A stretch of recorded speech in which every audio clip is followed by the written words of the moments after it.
আসসালামু আলাইকুম রহমতুল্লাহি ওয়া বারাকাতুহ।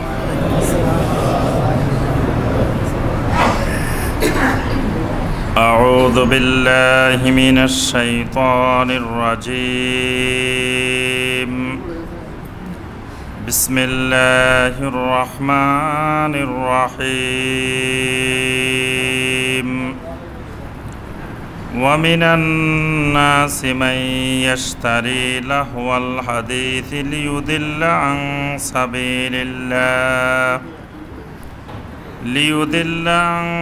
سبيل الله بغير علم ويتخذها هزوا أولئك لهم عذاب مهين وإذا تتلى عليه آياتنا ولى مستكبرا كأن لم يسمعها كأن في أذنيه وقرا فبشره بعذاب أليم إن الذين آمنوا وعملوا الصالحات لهم جنات النعيم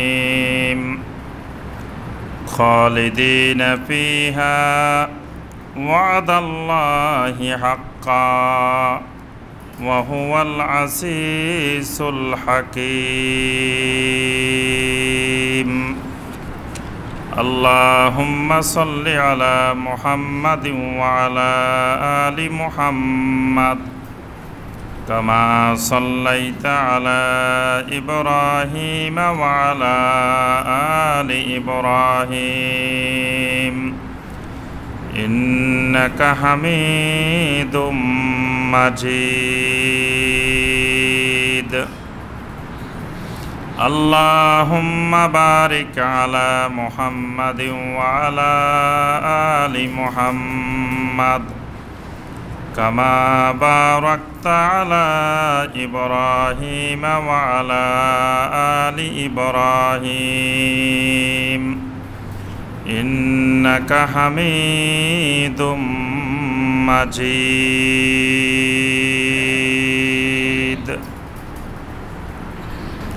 সম্মানিত ওলামায়ে কেরাম, দূরের এবং কাছের সম্মানিত ভাই ও বোনেরা,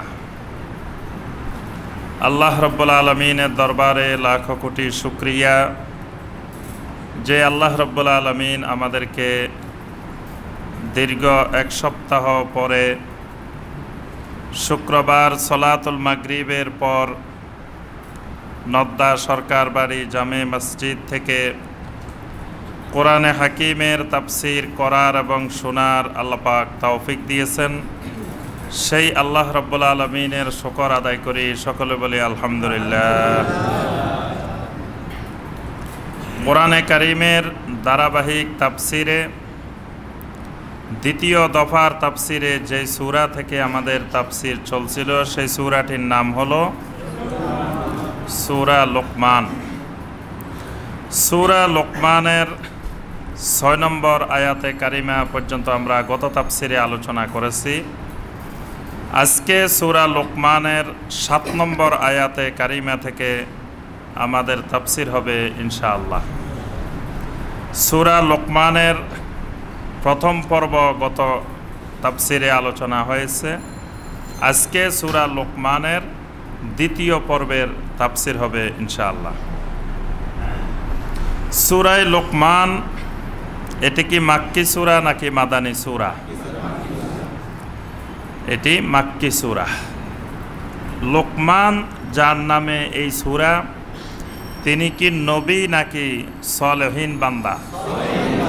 সালেহীন। তিনি নবী নন, নবীদের অন্তর্ভুক্ত নন। আল্লাহ সুবহানাহু ওয়া তাআলা তাকে নবী হিসাবে বর্ণনা দেন নাই। এই সূরাটি সূরা লুকমান অত্যন্ত গুরুত্বপূর্ণ একটি সূরা।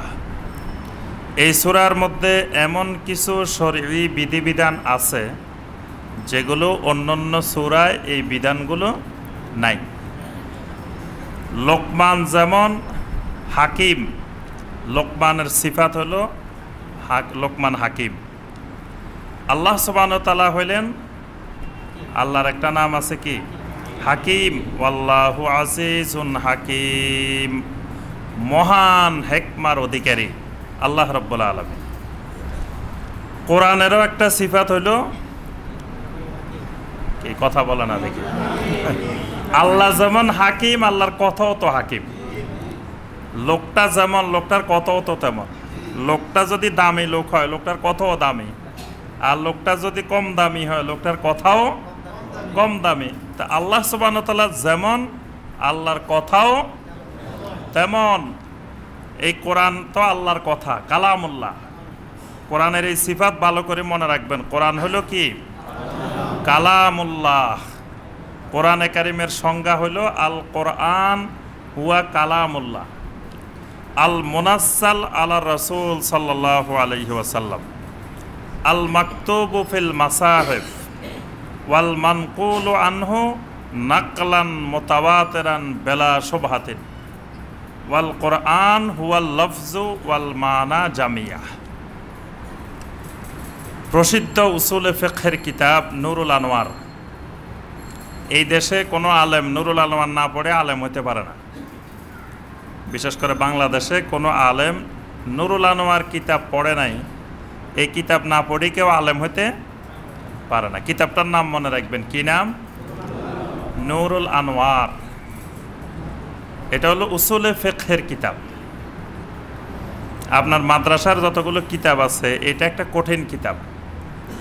এই কিতাব সব শিক্ষক পড়াইতে পারেন না। যারা ভালো, খুব দক্ষ আলেম, দক্ষ ওস্তাদ, তারা এই কিতাবটা পড়ান, নুরুল আনোয়ার। এটার বুঝা, কথাগুলো বুঝা অনেক কঠিন। তো এই নুরুল আনোয়ারের মধ্যে কোরআনের সংজ্ঞা দেওয়া আছে, কোরআন কাকে বলে, এবং এটার সাথে আকীদার সম্পর্ক, কোরআনের সাথে আকীদার সম্পর্ক। তো সেখানে কোরআনে কারিমের যে সংজ্ঞাটা, এটাই আহলুস সুন্নাহ ওয়াল জামাতের দৃষ্টিতে কোরআনে কারিমের সংজ্ঞা। কেউ যদি আপনাকে প্রশ্ন করে মা হুয়াল কোরআন, কোরআন কাকে বলে, কোরআন কি, প্রশ্ন করতে পারে না? তো প্রশ্নের উত্তর হবে কি? আল কোরআন হুয়া কালামুল্লাহ। প্রথমে বলতে হবে আল কোরআন হুয়া কালামুল্লাহ, এটা আল্লাহর কালাম। এই আল্লাহর কালাম বললে বোঝা যাবে যে আপনি সুন্নি, আপনি আহলুস সুন্নাহ ওয়াল জামাত। কারণ যারা মুতাজিলা, তারপরে যারা শিয়া, যারা রাফেজি, যারা খাওয়ারেজ, তারা কিন্তু কোরআনকে কালামুল্লাহ বলে না। আপনি যখনই প্রথম বলবেন আল কোরআন হুয়া কালামুল্লাহ, বোঝা গেল আপনি সুন্নি, আহলুস সুন্নাহ। আপনি কোরআনকে আল্লাহর কালাম হিসাবে মেনে নিছেন। এই জন্য কোরআনের সংজ্ঞার 1 নম্বর বাক্যটাই হলো আল কোরআন হুয়া কালামুল্লাহ। তো কথাটা কার? আল্লাহর। তা আল্লাহ সুবহানাহু ওয়া তাআলা যেমন, কোরআনও তেমন। আল্লাহ যেমন মাখলুক না, আল্লাহর কোরআনও। এবার বুঝতে পারছেন, কোরআন মাখলুক আর গায়রে মাখলুক। কোরআন মানে আল্লাহ সুবহানাহু ওয়া তাআলা যেমন মাখলুক না, কোরআনও, আল্লাহর কথাও সেরকম মাখলুক না। আরেকটা হলো কথা ব্যক্তি থেকে আলাদা করা যায় না, এই মাসালাও মনে রাখবেন। ব্যক্তি যেমন, ব্যক্তির কথাও তেমন। ব্যক্তি আর ব্যক্তির কথা দুইটা এক জিনিস। ব্যক্তি থেকে ব্যক্তির কথাকে আলাদা করা যায় না। এজন্য আল্লাহ থেকে আল্লাহর কালামকে আলাদা করা যাবে না, আল্লাহর কথা আলাদা করা যাবে না। এজন্য কোরআন, আল্লাহ নিজের পরিচয় দিয়েছেন, আল্লাহু নূরুস সামাওয়াতি ওয়াল আরদ। আল্লাহ হলেন আসমান এবং জমিনের নূর। আল্লাহ নূরের তৈরি, এই কথা কিন্তু আল্লাহ বলেন নাই। যদি বলেন যে আল্লাহ নূরের তৈরি, ঠিক আছে কথাটা? অনেকে জানে না, অনেকে চুপ করে রয়েছে যে ঠিক আছে না নাই বলি কোন বিপদে পড়ি। তাহলে আল্লাহ কি নূরের তৈরি? আল্লাহরে যদি নূরের তৈরি বলেন তো আপনি ইমান চলে গেছে। আল্লাহ তো তৈরি না, মাখলুক না। আর আল্লাহ সুবহানাহু ওয়া তাআলা কিসের, এটা আল্লাহ বলেন নাই। আল্লাহ শুধু বলছেন আল্লাহু নূরুস সামাওয়াতি ওয়াল আরদ, আল্লাহ আসমান আর জমিনের নূর। বাস, এবার এটা কি রকম নূর এত চিন্তা ভাবনার আর দরকার নেই। আল্লাহ বলছে আল্লাহ আসমান জমিনের নূর। আমি আপনার কাজ হলো বিশ্বাস করা আল্লাহ সুবহানাহু ওয়া তাআলা আসমান আর জমিনের নূর। আল্লাহ পাক কোরআনকেও বলছে নূর। আল্লাহ যেমন নূর, আল্লাহর কোরআনও নূর। আল্লাহ পাক বলছেন ওয়াত্তাবাউন নূর আল্লাযী উনসিলা মাহু, আমার রাসূলের সাথে যেই নূর নাজিল হয়েছে, যারা আমার রাসূলের সাথে নাজিল হওয়া নূরকে অনুসরণ করে, উলাইকা হুমুল মুফলিহুন, এই মানুষগুলা সফল। তাহলে রাসূলের সাথে নূর নাজিল হয়েছে, এই নূরটা কি? কোরআন। আল্লাহ যেমন নূরুস সামাওয়াতি ওয়ালার, আল্লাহর কোরআনও নূরুস সামাওয়াতি ওয়ালার। এই জন্য এই কোরআন যার মধ্যে ঢুকবে সেও নূর। বুঝতে পারছেন? এজন্য রাসূলও নূর। রাসূল নূর এটা এক জিনিস, আবার রাসূল নূরের তৈরি এটা আরেক জিনিস। অনেকে আবার এটা তালগোল পাকায় ফেলায়। মসজিদে নববীর সম্মানিত খতিব আসছিলেন বাংলাদেশে, একজন খতিব আসছিলেন না? ওনার খুতবাটা যেটা উনি সোহরাওয়ার্দী উদ্যানে দিয়েছেন, আমি নিজে কানে সরাসরি শুনেছি ওনার আলোচনাটা। মানে নিজে কানে মানে ওখানে না, মিডিয়ার মাধ্যমে টিভিতে শুনছি যে উনি কী আলোচনা করছেন, কি কথা বলছেন। উনি আরবি বলছেন একটা, যিনি অনুবাদ করছেন তিনি বাংলা বলছেন আরেকটা। মানে এমন আনাড়ি অনুবাদকারী জীবনে, মানে যিনি আরবি ভাষা সম্পর্কে যার কোনো ধরনের ভালো কোনো জ্ঞান নাই, একেবারে নাই তা বলবো না, কিন্তু ভালো জ্ঞান নাই, এইরকম ব্যক্তি সেখানে কোরআনের এই মসজিদে নববীর খতিবের অনুবাদ করতে গেছে। অনুবাদ কিন্তু অনেক কঠিন জিনিস। অনুবাদ করতে হলে তাকে যেমন জানতে হবে আরবি, তেমন জানতে হবে বাংলা। দোনো ভাষার পণ্ডিত হইতে হবে তাকে। বাংলা ভাষার পণ্ডিত, আরবি ভাষা তাও হবে না। আবার আরবি বেশি জানে, বাংলা বেশি জানে না, তাও হবে না। দুই ভাষারই পণ্ডিত লাগে অনুবাদ করতে। এই জন্য বক্তার থেকে অনুবাদকের নলেজ বেশি লাগে। এখন যিনি অনুবাদ করতেছেন ওই খতিব সাহেব বলতেছেন এক কথা, উনি বলেন আরেক কথা। খতিব সাহেব আরবিতে বলতেছেন ওয়া সাল্লাল্লাহু আলা নাবিয়্যিনা মুহাম্মদ আল্লাযী আরসালাহুল্লাহু তাআলা বিন-নূরি ওয়াল হিদায়া। মসজিদে নববীর খতিব এই বাক্যটা এইভাবে বলছেন যে নবী সাল্লাল্লাহু আলাইহি সাল্লামের উপরে দরুদ ও সালাম, যাকে আল্লাহ সুবহানাহু ওয়া তাআলা পাঠিয়েছেন বিন-নূরি ওয়াল হিদায়া, যাকে আল্লাহ পাক পাঠিয়েছেন নূর এবং হেদায়েত সহকারে। এখানে নূর মানে কি? কোরআন। কোরআন সহকারে রাসূলকে পাঠাইছেন। এখন মসজিদে নববীর সম্মানিত খতিব হাফেজাহুল্লাহ তিনি বলতেছেন আরসালাহুল্লাহু তাআলা বিন-নূরি ওয়াল হিদায়া। আর অনুবাদক কি বলতেছে শুনবেন, মারাত্মক জঘন্য কথা। অনুবাদক বলতেছেন যাকে আল্লাহ নূর দিয়ে বানিয়েছেন। দুইবার বলতেছে কথাটা, যে আল্লাহ যাকে নূর দিয়ে বানিয়েছেন, নূর দিয়ে তৈরি করছেন। নাউজুবিল্লাহ। খতিব সাহেব ওই কথা বলেন নাই। খতিব সাহেব যদি বাংলা জানতেন ওখানে থাপ্পট মেরে নামাই দিতেন। খতিব সাহেব তো বাংলা জানেন না, এই জন্য উনি তো মনে করছে ওনার অনুবাদ ঠিক আছে। কিন্তু দেখেন ওখানে বলতেছেন বিন-নূরি ওয়াল হিদায়া, রাসূলকে পাঠিয়েছেন নূর এবং হেদায়েত সহকারে। এই নূর মানে কোন নূর? কোরআন। কোরআন দিয়ে আল্লাহ পাক পাঠিয়েছেন। তাহলে আল্লাহু নূরুস সামাওয়াতি ওয়াল আরদ, আল্লাহ যেমন আসমান জমিনের নূর, কোরআনও সেরকম নূর। আবার কোরআন যার উপরে নাজিল হবে তিনিও নূর। নবী সাল্লাল্লাহু আলাইহি সাল্লাম নূর, কিন্তু নবী সাল্লাল্লাহু আলাইহি সাল্লাম নূরের তৈরি না। বুঝতে পারছেন? আমি আপনিও নূর। যারা কোরআনের তাফসিরে বসছি সবাই নূর। কি আপনারা নূর না? অনেকে সন্দেহ হয় যে আমি হইলাম মাটি, আবার নূর কোনখান দিয়ে হইল? কি বলেন? আপনি আমিও নূর।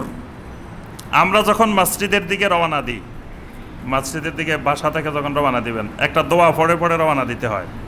নবী সাল্লাল্লাহু আলাইহি সাল্লাম আমাদেরকে এই দোয়া শিখিয়েছেন। সেই দোয়াটা কি? আল্লাহুম্মা জাআল ফি কলবি নূরা ওয়া ফি লিসানি নূরা ওয়া ফি সামঈ নূরা ওয়া ফি বাসারি নূরা ওয়া মিন ফাওকি নূরা ওয়া মিন তাহতি নূরা ওয়া আন ইয়ামিনি নূরা ওয়া আন শিমালি নূরা আল্লাহুম্মা জাআলনি নূরা ওয়াজআলনি নূরা। এই দোয়া পড়তে পড়তে আপনি মসজিদের দিকে আসবেন। এই দোয়ার অর্থ কি? আল্লাহুম্মা জাল ফি কালবি নূরা, হে আল্লাহ আমার কালবের মধ্যে তুমি নূর ঢেলে দাও, আমার কলবটার নূর বানাই দাও। আচ্ছা, আবার আপনার কলব হয়ে গেল নূর। আসল হেডকোয়ার্টার যেখানে হেড অফিস নূর হয়ে গেছে। আল্লাহুম্মা জাল ফি কালবি নূরা ওয়া ফি লিসানি নূরা, আল্লাহ আমার জবানকে, আমার জিহ্বাকে নূর বানাই দাও। মানে আমার যে কথা বাহির হবে, নূর বাহির হবে খালি আমার কথার থেকে। আমার কথায় যদি মিথ্যা বাহির হয়, গীবত বাহির হয়, এগুলো নূর, অর্থাৎ হেদায়েতের কথা বাহির হবে, সত্য কথা বাহির হবে। এজন্য বলা হচ্ছে যে আল্লাহ আমার লেসানের মধ্যে নূর বানিয়ে দাও। আল্লাহুম্মা জাল ফি কালবি নূরা ওয়া ফি লিসানি নূরা ওয়া ফি সামঈ নূরা, আল্লাহ আমার কানগুলাকে নূর বানিয়ে দাও। দেখেন এটাও নূর হয়ে গেছে, এবার কানও নূর হয়ে গেছে। এরপরে ওয়া ফি বাসারি নূরা, আল্লাহ আমার চোখটাকেও, চোখ দোনোটাকে নূর বানিয়ে দাও। কানও নূর, চোখও নূর। তারপরে ওয়ামিন ফাওকি নূরা, হে আল্লাহ আমার উপরের থেকে সব কিছু নূর বানিয়ে দাও। ওয়ামিন তাহতি নূরা, নিচের থেকেও সব কিছু নূর বানিয়ে দাও। ওয়ান ইয়ামিনি নূরা, আল্লাহ আমার ডাইনেও নূর বানিয়ে দাও। ওয়ান শিমালি নূরা, আল্লাহ আমার বামেও নূর বানিয়ে দাও। আল্লাহুম্মা জাআললি নূরা, আল্লাহ দুনিয়ার সব কিছু আমার জন্য নূর বানিয়ে দাও। ওয়া জাআলনি নূরা, শেষ পর্যন্ত আল্লাহ আমাকেই নূর বানিয়ে দাও। একটা হলো ওয়া জাআললি নূরা, লি মানে আমার জন্য নূর বানিয়ে দাও। আর একটা হলো ওয়া জাআলনি নূরা, একটা হলো ওয়া জাআললি, আর একটা হলো নি মানে আমাকে, আল্লাহ আমাকে নূর বানিয়ে দাও। আপনি প্রতিদিন 5 বার মসজিদে আসার সময় বলতেছেন আল্লাহ আমাকে নূর বানিয়ে দাও। তো এই দোয়া কি একদিনও কবুল হয় নাই? আপনি যদি ডেলি 5 বার করেন এই দোয়া, কি একদিন কবুল হলো না, 2 দিন কবুল হলো না, 3 দিন কবুল, জীবনে একদিনও হয় নাই? আপনাদের মনে হয় নাই? দোয়া কবুলের ব্যাপারে ইতমিনান থাকতে হবে, ইয়াকিন থাকতে হবে যে সমস্ত দোয়া মুমিনের কবুল হয়। তো আপনার আমার ডেলি 5 বার এই আপনি আমি নূরের দোয়া করতেছি, একবারও কবুল হচ্ছে না? আচ্ছা, তা আলহামদুলিল্লাহ, কবুল হওয়া মানে আপনি নূর, আমি নূর, সবই তো নূর। কি নূর না আপনারা? ওয়াজআলনি নূরা, এই বাক্যটা মনে রাখবেন, ওয়াজআলনি নূরা, হে আল্লাহ আমাকে নূর বানিয়ে দাও। তা আপনি নূর, আমি নূর। তো এই জন্য কি আপনি আমি নূর হওয়ার কারণে ফেরেশতারা কিসের তৈরি? তো ফেরেশতার মর্যাদা বেশি না আমাদের মর্যাদা বেশি? তাহলে নূরের তৈরি হওয়া মানে মর্যাদা বেড়ে যাওয়া না। কাউকে নূরের মর্যাদা বাড়ানোর জন্য নূরের তৈরি বানাই দেওয়া, এটা মর্যাদা বাড়ানো না, বরং মর্যাদা কমাই দেওয়া। মানে আপনি যখন ওহির বাইরে যাইবেন তখন আপনার কাছে মনে হচ্ছে আপনি বাড়াই দিলেন, আসলে আপনি কমাই দিচ্ছেন। কমাই দিচ্ছেন মর্যাদা, এটা টেরও পাবেন না কোনখান থেকে কমে গেছে, কিন্তু কারণ হলো আপনি ওহির বাইরে চলে গেছেন। তাহলে নবী সাল্লাল্লাহু আলাইহি ওয়াসাল্লাম নূর, আমরাও নূর। আচ্ছা, আমাদেরকে কাটলে শরীরের থেকে নূর বাহির হবে না রক্ত বাহির হবে? মাঝে মাঝে আঙ্গুল কাটলে কি বাহির হয়? হ্যাঁ, বাংলাদেশে কাউকে পাইছেন নূর বাহির হয়েছে? আচ্ছা, নবী সাল্লাল্লাহু আলাইহি সাল্লামের জীবনে শরীর থেকে কিছু বাহির হয়েছে?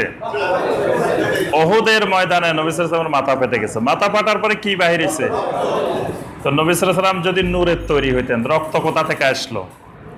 রক্ত বাইরে হইলো কেন? নূরে না বাইরে হওয়ার কথা?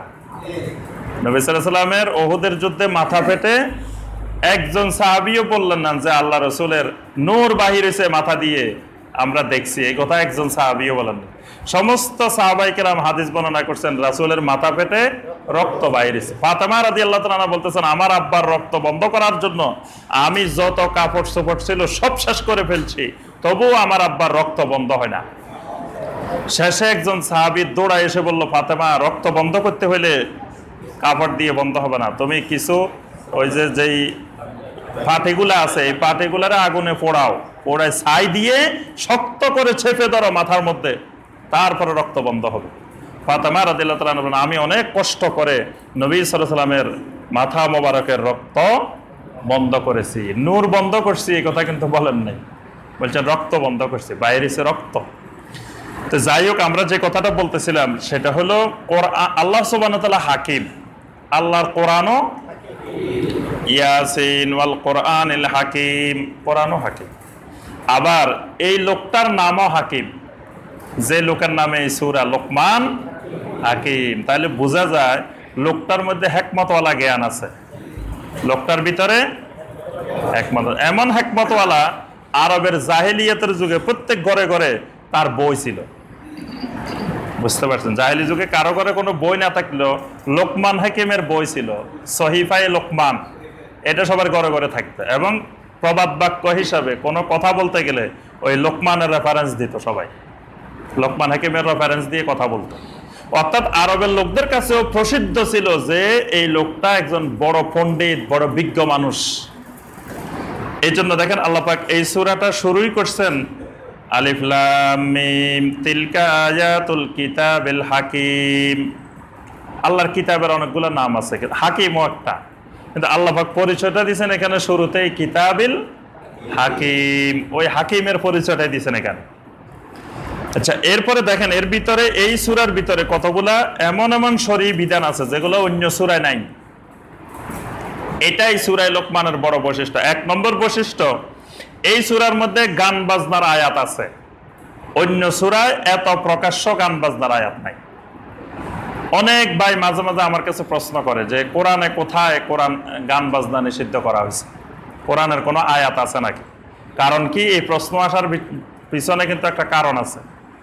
কারণ হলো বর্তমান দুনিয়াতে অনেকে ইসলামের নামে গান বাজনা করে না? ইসলামেরও নাম, আবার দেখা যায় গান বাজনাও করে। এখন কোরআন নাজিল হয়েছে, আমার আমলকে সংশোধন করব কোরআন দিয়ে, কিন্তু সমাজের কিছু মানুষ আছে তারা কোরআনকে সংশোধন করে নিজের আমল দিয়ে। বুঝতে পারছেন? উল্টা, মানে কোরআনে করবে আমার আমল সংশোধন, উল্টা আমার আমল কোরআনকে সংশোধন করে। মানে আমি এত বড় হুজুর, এত বড় পীর সাহেব, আমি যেটা করি এটাই ঠিক, এটা ঠিক করার জন্য কোরআনের যত বিকৃত ব্যাখ্যা দরকার সেটাই করি। এরকম সমাজে কিন্তু কিছু মানুষ আছে। এখন হে গান বাজনা করে, হের মুরিদানেরা গান বাজনা করে, গান বাজনাটাই এদের ধর্ম। এখন গান বাজনা যদি কোরআনে আয়াত থাকে তাহলে তা ব্যবসা চলবে না।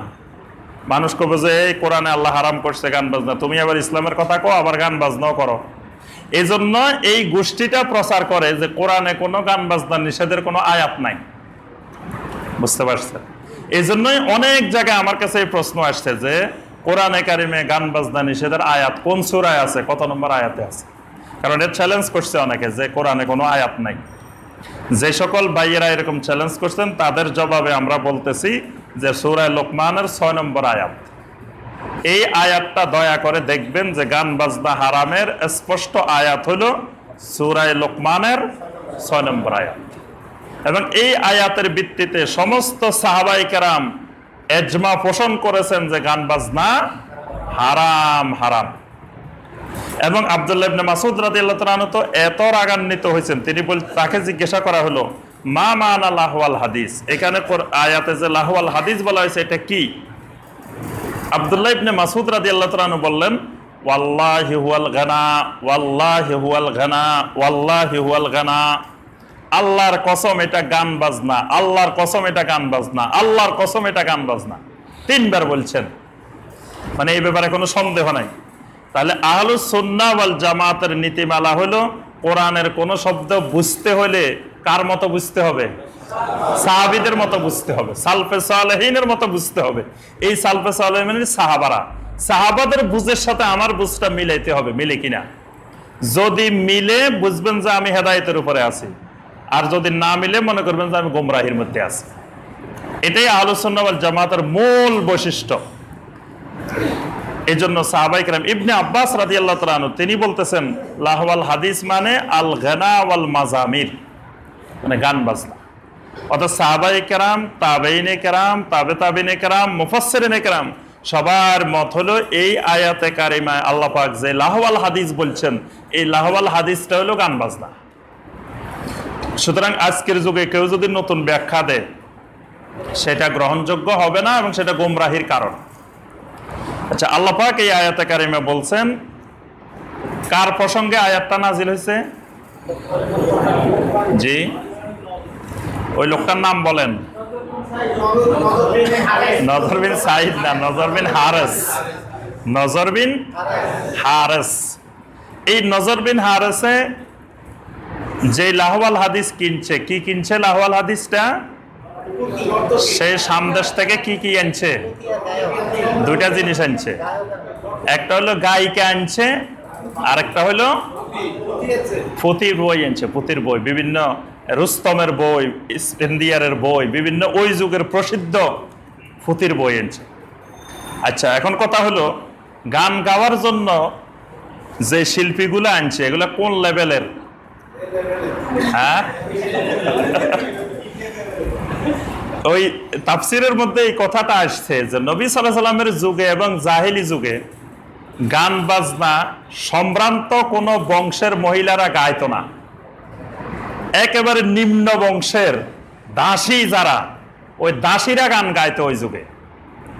বুঝতে পারছেন? একেবারে লো লেভেলের দাসী যারা, নিম্ন বর্ণের, নিম্ন ইয়ার মর্যাদার যারা, এই জাতীয় মহিলারা ওই যুগে গান বাজনা করত।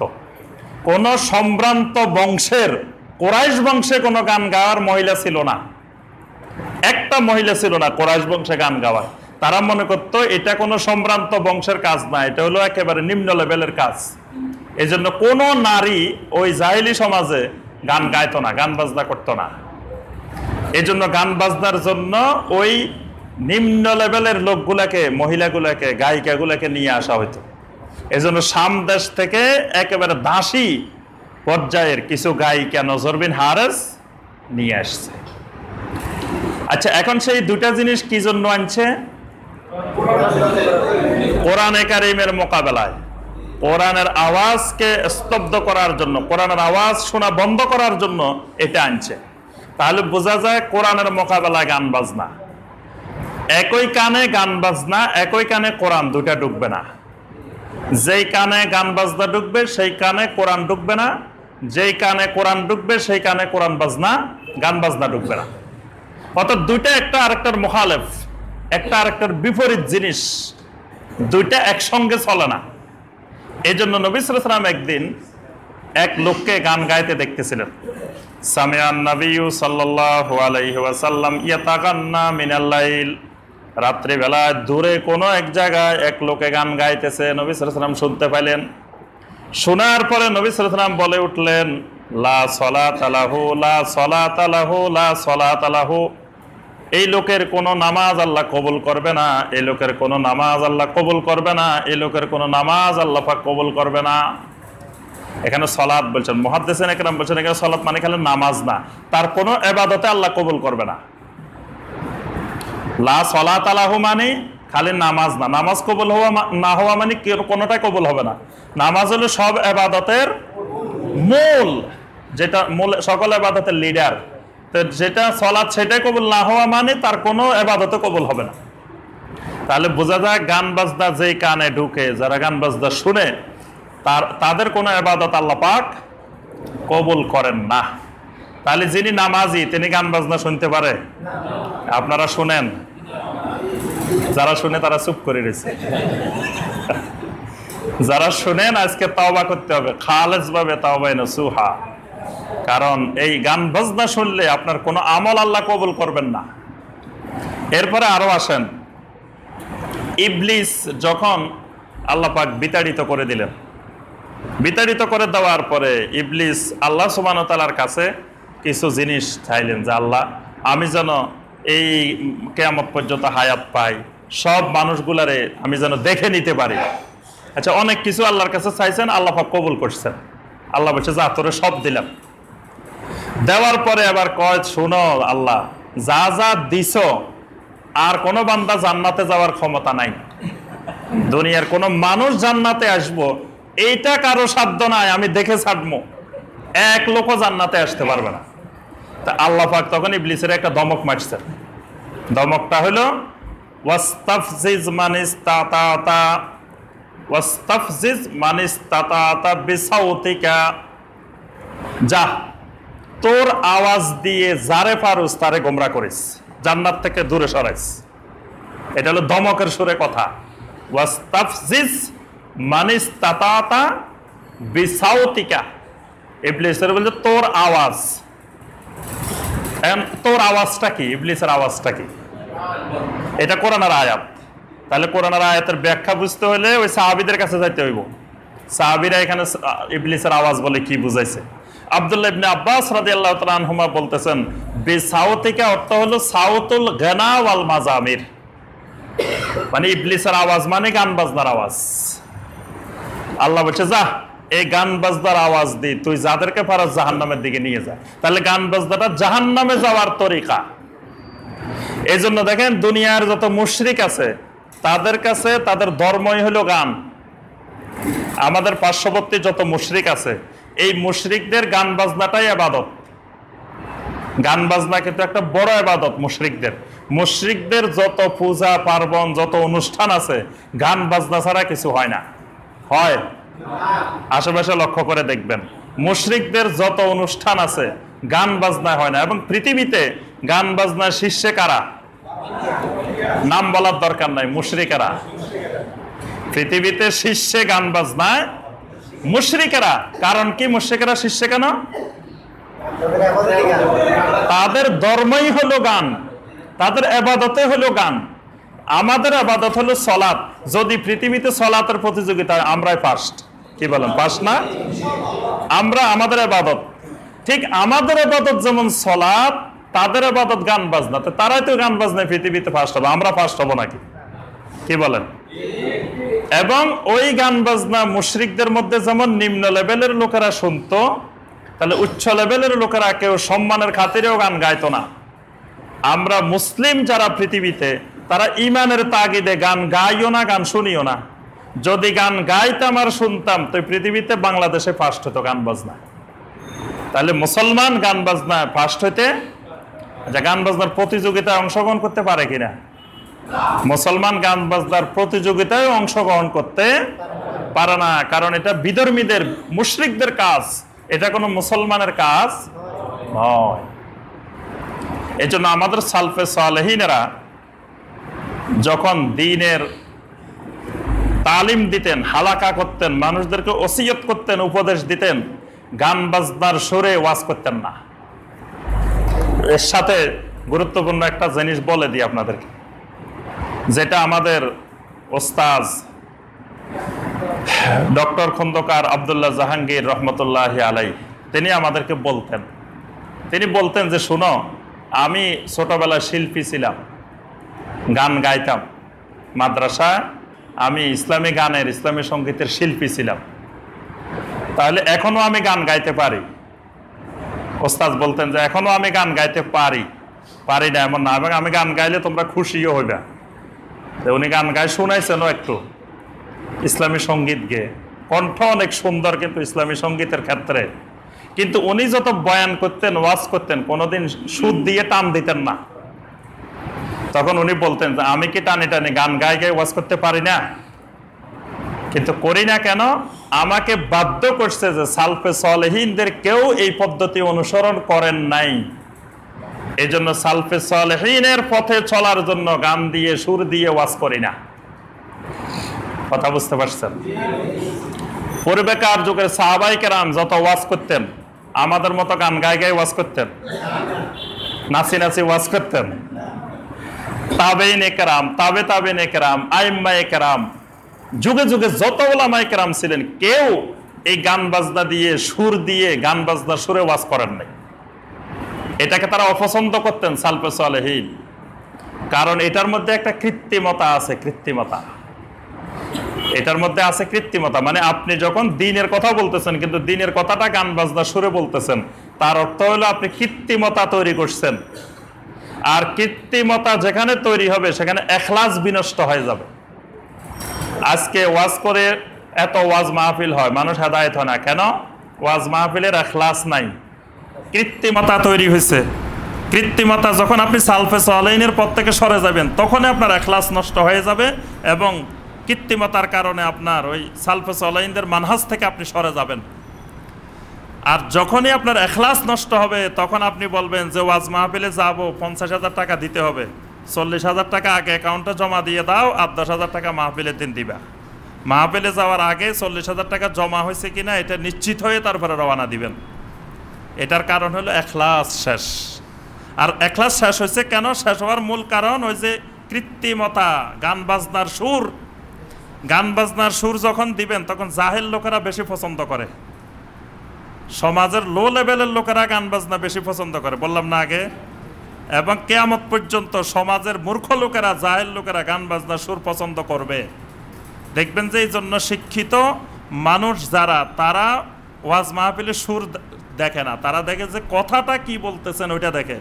আর যারা মূর্খ মানুষ, সাধারণ জাহেল মানুষ, তারা কি বলতেছে এটা দেখেন না, দেখেন যে হুজুরটার কণ্ঠ কত সুন্দর, কেমন সুন্দর গান গাইতে পারে, কেমন সুন্দর নাচতে পারে। এবং তারা শিল্পীর, গানের শিল্পীদের সাথে তুলনা করে। আমি কয়েক জায়গায় শুনে আসছি, মাহফিলে যাই গ্রামেগঞ্জে অনেক অভিজ্ঞতা হয়েছে। একজন বলে যে আরে মিয়া তুমি গানের শিল্পী, আনি 50,000 টাকা দাও, হুজুরের 50,000 টাকা দিলে অসুবিধা কি? হুজুরও তো আরেক শিল্পী। তাহলে বুঝেন, জনগণ কিন্তু সুন্দর তুলনা করছে যে ওই শিল্পী যেমন শিল্পী, হুজুরও শিল্পী। তো ওই শিল্পীরে তুমি 50,000, 1 লাখ টাকা দাও, হুজুরের 50,000 টাকা দিলে অসুবিধা কি? বুঝতে পারছে? ওস্তাদের এই কথা এখন বারবার মনে পড়ে যে এই কৃত্রিমতা এখলাস নষ্ট করে। এই জন্য দেখেন আরব বিশ্বের ওলামায়ে কেরাম, একজন আলেম পাইবেন সুর দিয়ে গান গায়, নাচে নাচে ওয়াজ করে। আরবে কোনো আলেম পাইবেন, নাম শুনছেন কোনোদিন যে গান গায়কে সুর দিয়ে দিয়ে ওয়াজ করছে? আল্লাহু আকবার। বিশাল বিশাল এলেমের এক একটা সাগর ছিল। এই যে গত শতাব্দীতে কয়েকজন বিশ্ববরেণ্য আলেম ছিলেন, শাইখ বিন বাজ রাহিমাহুল্লাহ, তারপরে শাইখ মোহাম্মদ বিন সালেহ আল উসাইমিন রাহিমাহুল্লাহ, শাইখ নাসিরউদ্দিন আলবানী রাহিমাহুল্লাহ। এই সকল আলেমেরা, এদের এলেমের তুলনায় তো এদের ছাত্র হওয়ার মতো যোগ্যতা সম্পন্ন আলেম বাংলাদেশে এখনো তৈরি হয়নি। এ সকল ওলামায়ে কেরাম, আল্লাহু আকবার, কখনো সুর দিয়ে গান গায়ে গায়ে ওয়াজ করেন নাই। এদের আলোচনা সব আছে, আপনি ইন্টারনেটে আছে, ইউটিউবে আছে, আপনি শুনে দেখেন কি কোন পদ্ধতিতে তারা ওয়াজ করতেন। তারা সালফে সালেহিনের কদম বকদম, সালফে সালেহিন যেই পদ্ধতিতে হাঁটছেন তারা সে পদ্ধতিতে হাঁটতেন। যখনই আপনি সালফে সালেহিনের পদ্ধতি থেকে হাঁটার ক্ষেত্রে একটু ব্যতিক্রম হয়ে যাবেন, তখন আপনার মধ্যে এখলাস নষ্ট হবে, তাকওয়া নষ্ট হবে, খাশিয়াতুল্লাহ নষ্ট হবে, তখন আপনি দুনিয়াদারের দিকে চলে যাবেন। সালফে সালেহিনের কদম বকদম হাঁটতে হবে। আমরা যে কথাটা বলতেছিলাম, বর্তমানেও যারা আছেন, যেমন সৌদি আরবে শাইখ, আমরা জুমার সময় বলছি না একজনের নাম, কি নাম বলছি বলেন তো? মাশাআল্লাহ, সালেহ বিন ফাওজান আল ফাওজান হাফেজাহুল্লাহ। তারপরে আছেন মুহাম্মদ বিন হাসান আদ-দুদু আশ-শানকিতি হাফেজাহুল্লাহ। এই দুইজনের বক্তব্য শুনে দেখবেন, তাদের বক্তব্যের যে মানহাজ, এটাই সালফে সালেহিনের মানহাজ। কিন্তু আমরা এই সালফে সালেহিনের মানহাজ থেকে দূরে সরে গেছি। আর মূর্খ লোকেরা সালফে সালেহিনে কি, মানহাজি কি, এটা বুঝার নলেজে তো বাঙালির নাই। বাঙালি শুধু বুঝে ওই গান বাজনা। এখানে আমরা যে কথাটা বলতেছি সেটার মূল মাকসাদ হলো যে এই গান বাজনার সাথে কোরআনের মুখালাফ, মানে যেই লোক দেখবেন যে গান বাজনা বেশি শুনে, যেই যুবক, যেই কিশোর গান বাজনার প্রতি আকৃষ্ট, ওই যুবককে আপনি মসজিদের প্রতি, সলাতের প্রতি, কোরআনের প্রতি আকৃষ্ট দেখবেন না। তাকে আকৃষ্ট পাবেন মাদকের প্রতি, তাকে আকৃষ্ট পাবেন অশ্লীলতার প্রতি, তাকে আকৃষ্ট পাবেন ওই জগতের সাথে। কারণ গান বাজনার সাথে ওই জগতের কানেকশান, গান বাজনার সাথে এই জগতের কানেকশান নাই। এই জন্য গান বাজনা হলো লাহওয়াল হাদিস, এবং এটাকে আল্লাহ পাক হারাম করেছেন। এই জন্য ওই প্রথমে আমরা যে আয়াতটা বললাম যে ওয়াস্তাফজিস মান ইসতাতা মিনহুম বিসাউতিক, আল্লাহ পাক বিসাউতিকে বলছেন ইবলিসের আওয়াজ। ইবলিসের আওয়াজ কোনটা? আল গানা ওয়াল মাজামির। আল্লাহ রাসূল সাল্লাল্লাহু আলাইহি ওয়াসাল্লাম বলেন লা ইয়াশরিবান্না নাসুম মিন উম্মতি আল খামার ইয়াসুম্মুনাহা বিগাইরি ইসমিহা। আমার উম্মতের অবস্থা এমন হবে, আমার উম্মতেরা মাদক দ্রব্য সেবন করবে কিন্তু নাম দিবে অন্য অন্য কিছু, মাদকের নামে মাদক সেবন করবে না আমার উম্মতেরা। আমার উম্মতেরা খুব চালাক, খুব বুদ্ধিমান। আল্লাহ রাসূল ভবিষ্যৎবাণী করতেছেন যে আমার উম্মত দিব্যি আরামে রাত দিন মাদক দ্রব্য সেবন করবে, কিন্তু মদ নাম দিবে না, অন্যান্য নামে তারা খাবে, অন্যান্য নামে পান করবে। আর কি করবে? ওয়ায়াজিফু আলা রুউসিহিম বিল মুগান্নিয়াত, তাদের কানের ভিতরে সব সময় শিল্পীদের গানের আওয়াজ ঢুকাই রাখবে। নবী সাল্লাল্লাহু আলাইহি ওয়াসাল্লামের কথা যে ওহী, বাস্তব প্রমাণ দেখেন আজকে। কানের ভিতরে গান বাজনার আওয়াজ, শিল্পীদের আওয়াজ ঢুকাই রাখবে। আজকে ঢুকানো আছে না? সারাদিন রাস্তায় হাঁটতেছে, দুই কানে ঢুকানো আছে। ট্রেনের লাইনে হাঁটতেছে, পিছনে ট্রেন এসে মারি দিচ্ছে, তাও খবর নাই, কানে আছে।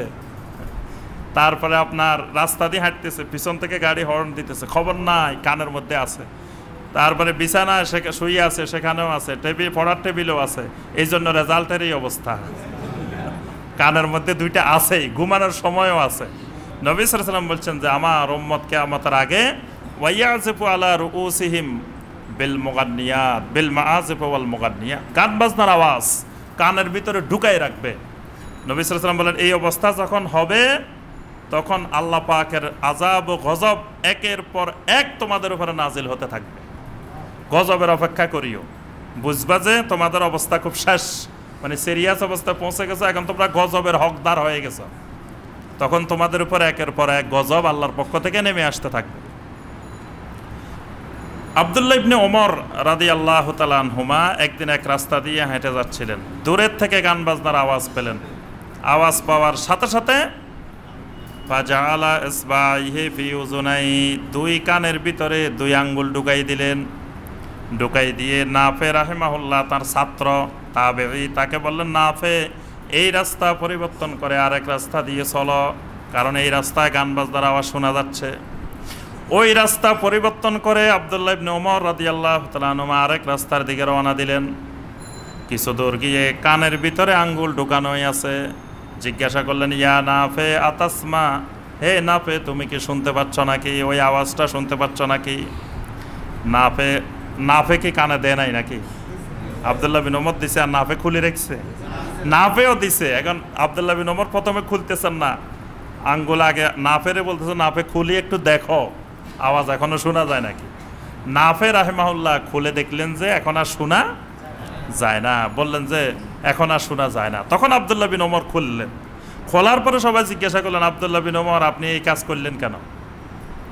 আব্দুল্লাহ বিন ওমর রাদিয়াল্লাহু তাআলা আনহু বললেন আমি একদিন রাসূলুল্লাহ সাল্লাল্লাহু আলাইহি ওয়াসাল্লামের সাথে এরকম রাস্তা দিয়ে যাচ্ছিলাম, দূরের কোনো এক জায়গা থেকে আমার রাসূল এরকম গান বাজনার আওয়াজ শুনতে পেয়েছিলেন। শোনার সাথে সাথে আমার রাসূল ফাজাআলা ইসবাইহি ফি উযুনাইহি, নবী সাল্লাল্লাহু আলাইহি ওয়াসাল্লাম দুই কানের ভিতরে দুই আঙ্গুল ঢুকাই দিয়েছেন, যাতে ওই আওয়াজটা নবী সাল্লাল্লাহু আলাইহি ওয়াসাল্লামের কান মোবারকে না পৌঁছে। কারণ নবী সাল্লাল্লাহু আলাইহি ওয়াসাল্লাম এই ইতিহাস জানে, তার কোরআনের আওয়াজকে স্তব্ধ করার জন্য নজর বিন হারেস গান বাজনার আমদানি করছে। এটা নবী সাল্লাল্লাহু আলাইহি ওয়াসাল্লাম জ্বলন্ত সাক্ষী। কারণ কোরআন নাজিল হচ্ছে কোরআনের আওয়াজটাকে বন্ধ করার জন্য, এটা যাতে মক্কার যুবকেরা না শুনে ওইটার জন্য এটা আমদানি হয়েছে। আল্লাহ রসুল এটা সচক্ষে দেখছেন, তার সামনে বিদ্যমান। এই জন্য নবী সাল্লাল্লাহু আলাইহি ওয়াসাল্লাম কোনো জায়গায় গানের আওয়াজ শুনলে গান বাজনার সাথে সাথে কানে আঙ্গুল দিয়ে দিতেন। নবী সাল্লাল্লাহু আলাইহি ওয়াসাল্লাম কানে আঙ্গুল দিতেন আর উম্মতেরা কানে ঢুকাই রাখে। এটা হলো নবীর সুন্নত নাকি?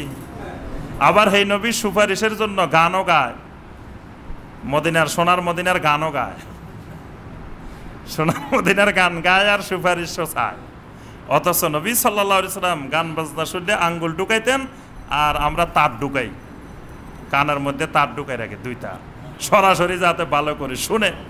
এই জন্য এই বিষয়টা খুবই সতর্ক হবেন এবং ছেলে মেয়েদেরকে এই গান বাজনা থেকে দূরে রাখা আপনার উপরে ফরজ, না হয় আপনি দায়ুস।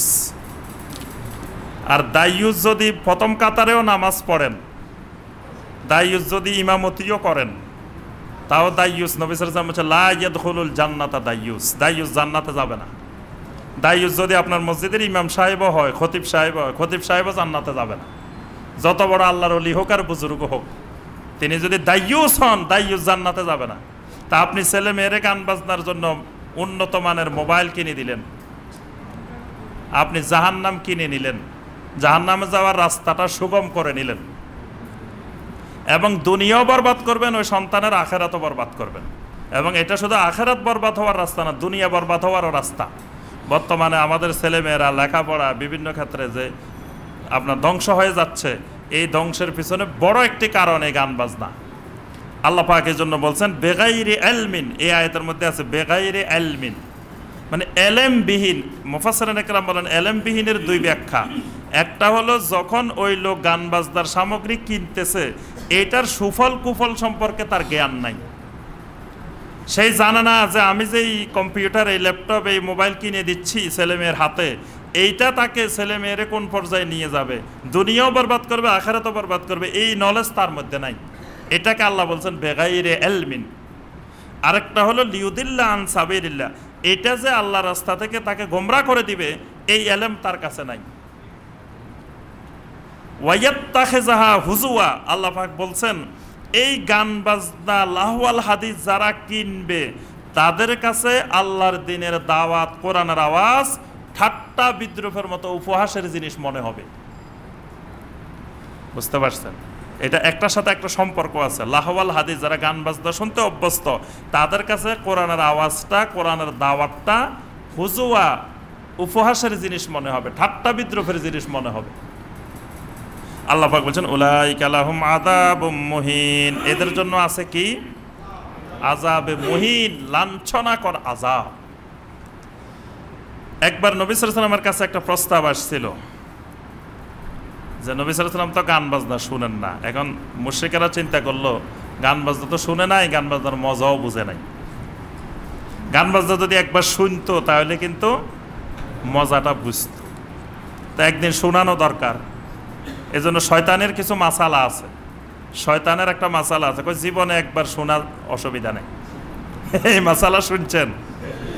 একদিন আমি ছোটবেলা একজন আমাকে মাসালা দিছে, কয় জীবনে একবার সিনেমা হলে গেলে ক্ষতি নেই। কয় সিনেমা যে খারাপ জিনিস আপনি জানবেন কেমনে না দেখলে? তা আমি কই এটা খারাপ জিনিস, এটা দেখারও দরকার নাই, আমার জানারও দরকার নেই, এটা খারাপ খারাপই, বিনা দলিলে খারাপ।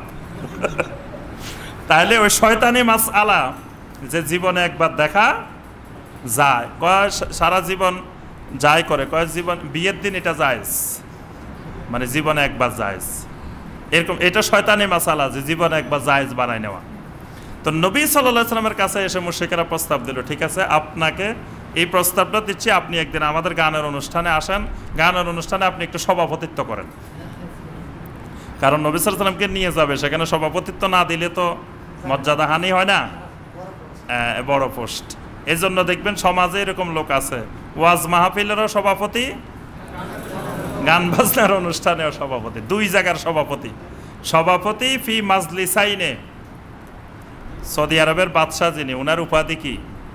খাদেমুল হারামাইন আর শরীফাইন, তিনি দুই সম্ভ্রান্ত মসজিদের খাদেম। আল্লাহু আকবার।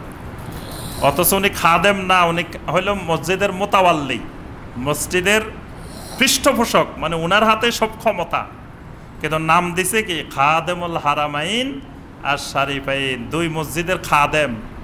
তাহলে মসজিদের মোতাওয়াল্লি হওয়া, সভাপতি হওয়া, সেক্রেটারি হওয়া, মসজিদ কমিটি হওয়া, মসজিদের খাদেম হওয়া। আচ্ছা বলেন দেখি, ইমাম সাহেব, মুয়াজ্জিন সাহেব, খাদেম সাহেব, কার মর্যাদা বেশি? আচ্ছা বাইসেরিয়াল যদি ধরেন, ইমাম সাহেব মুয়াজ্জিন সাহেবের পরেই তো খাদেম, নাকি খাদেমের মর্যাদা ইমাম মুয়াজ্জিনের থেকে উপরে? এবার আর বলে না, মনে হয় ইমাম মুয়াজ্জিনের পরেই তো খাদেম। এখন আমাদের দেশে দেখা যায় যারা মসজিদ কমিটির সদস্য হন, সভাপতি, সেক্রেটারি সাহেব হন, মোতাওয়াল্লি সাহেব হন, ওই খাদেম আবার ইমাম সাহেব মুয়াজ্জিন সাহেবের উপরে খবরদারি করে। অথচ ইমাম সাহেব মুয়াজ্জিন সাহেবের খবরদারি করব কমিটির, কারণ কমিটি তো খাদেম মসজিদের, মসজিদের খাদেম। আর ইমাম সাহেব বলেন ইমাম, ইমাম মানে কি? নেতা, সব মুসল্লিরও নেতা, ওই কমিটিরও নেতা। তিনি ইমাম, ইমামের অনুমতি ছাড়া মসজিদে মোতাওয়াল্লি সাহেব, সভাপতি সাহেবেরও কথা বলার অধিকার নাই, রাষ্ট্রপতিরও কথা বলার অধিকার নাই মসজিদে। আমাদের মহামান্য রাষ্ট্রপতি যদি বঙ্গভবনে মসজিদে যান, তো উনি বঙ্গভবন মসজিদের ইমামের অনুমতি ছাড়া উনি মসজিদে কথা বলার অধিকার নাই। উনি ওই মসজিদের মুসল্লি, উনি ওই মসজিদের খাদেম। মক্কার মসজিদে হারামের ইমামের অনুমতি ছাড়া ওই খাদেমুল হারামাইন শরীফাইন কথা বলার অধিকার নাই। বুঝতে পারছেন? কিন্তু আমরা শরীয়ই এই মর্যাদা না বোঝার কারণে আজকে দেখা যায় খাদেমেরা মনে করে যে আমরা ইমাম মুয়াজ্জিনের পরিচালক। আলহামদুলিল্লাহ আমাদের মসজিদে নাই, অন্য অন্য মসজিদে আছে। আমাদের মসজিদে আলহামদুলিল্লাহ সভাপতি সেক্রেটারি যারা তারা তো খাদেমে মনে করেন। আলহামদুলিল্লাহ আমার কাছে এত ভালো লাগে, আমরা যে উত্তরা ওই মসজিদে যাই, সভাপতি সাহেব এক কোণা দিয়ে আসে, চুপ করে বসে থাকে, কেউ দেখেও না যে সভাপতি সাহেব আছে কি নাই, মনোযোগ দিয়ে আলোচনা শুনতেছে। মানে উনি যে সভাপতি কেউ বুঝার কোনো কায়দা নাই। এটার নাম তাকওয়া, এটার নাম ইখলাস।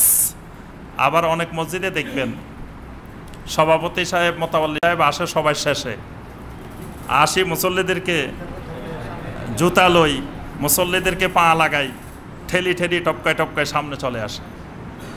এই কাজটা শয়তানি কাজ, আমালুর শয়তান। আল্লাহ পাক সবাইকে হেফাজত করুক। আমরা যেই কথাটা বলতেছিলাম সেটা হলো যে নবী সাল্লাল্লাহু আলাইহি সাল্লামকে আসে প্রস্তাব দিল কি, দুই মাজলিসের সভাপতি, রইসু মাজলিসাইন, দুই মাজলিসের রইস। নবী সাল্লাল্লাহু আলাইহি সাল্লাম তো কোরআনের মাজলিসের রইস তো আছে নেই, আবার প্রস্তাব আসলো যে গানের অনুষ্ঠানে একটু সভাপতিত্ব করবে। তাহলে এই সভাপতি সাহেবের উসিলায় তো একটু যদি শুনাই দেওয়া হয়, তাহলে রাসূল কিন্তু গান বাজনার মজাটা বুঝে যাবেন, তাহলে আর বলবেন না যে এটা হারাম। তখন নবী সাল্লাল্লাহু আলাইহি সাল্লাম জবাবটা দিছেন এটা, ইন্নাল্লাহা বাআসানি রাহমাতাও ওয়া হুদাল লিল আলামিন ওয়া উমিরতু আন আমহিকাল মাযামির। নবী সাল্লাল্লাহু আলাইহি সাল্লাম বলেন, শোনো, ইন্নাল্লাহা বাআসানি রাহমাতাও ওয়া হুদাল লিল আলামিন, আমার আল্লাহ রাব্বুল আলামিন আমাকে পৃথিবীতে পাঠিয়েছেন হেদায়েত এবং রহমত স্বরূপ। সুবহানাল্লাহ, হেদায়েতের জন্য আর রহমতের জন্য, এটার জন্য আমাকে আল্লাহ দুনিয়াতে পাঠাইছেন।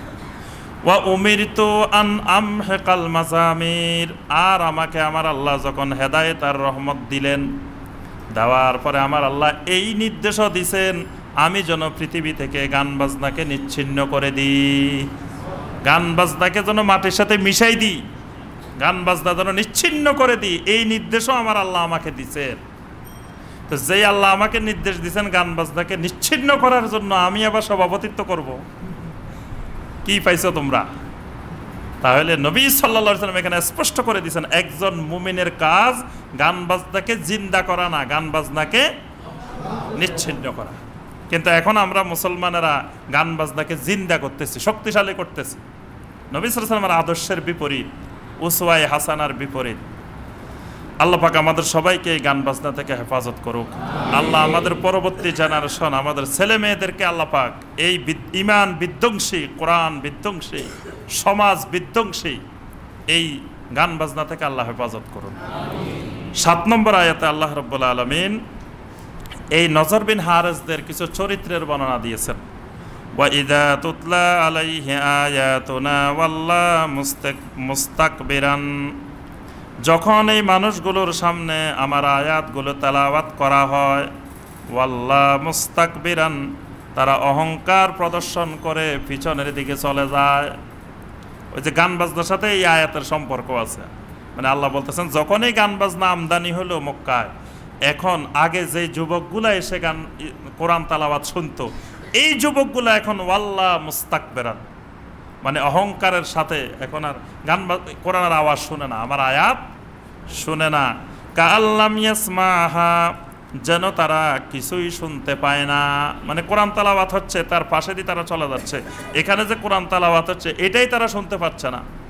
কাআন্না ফি উযুনাইহি ওয়াকরা, যেন তাদের 2 কানের মধ্যে সীসা ঢালাই করে দেওয়া হয়েছে, অর্থাৎ ওই গান বাজনাটাই সীসা ঢালাই।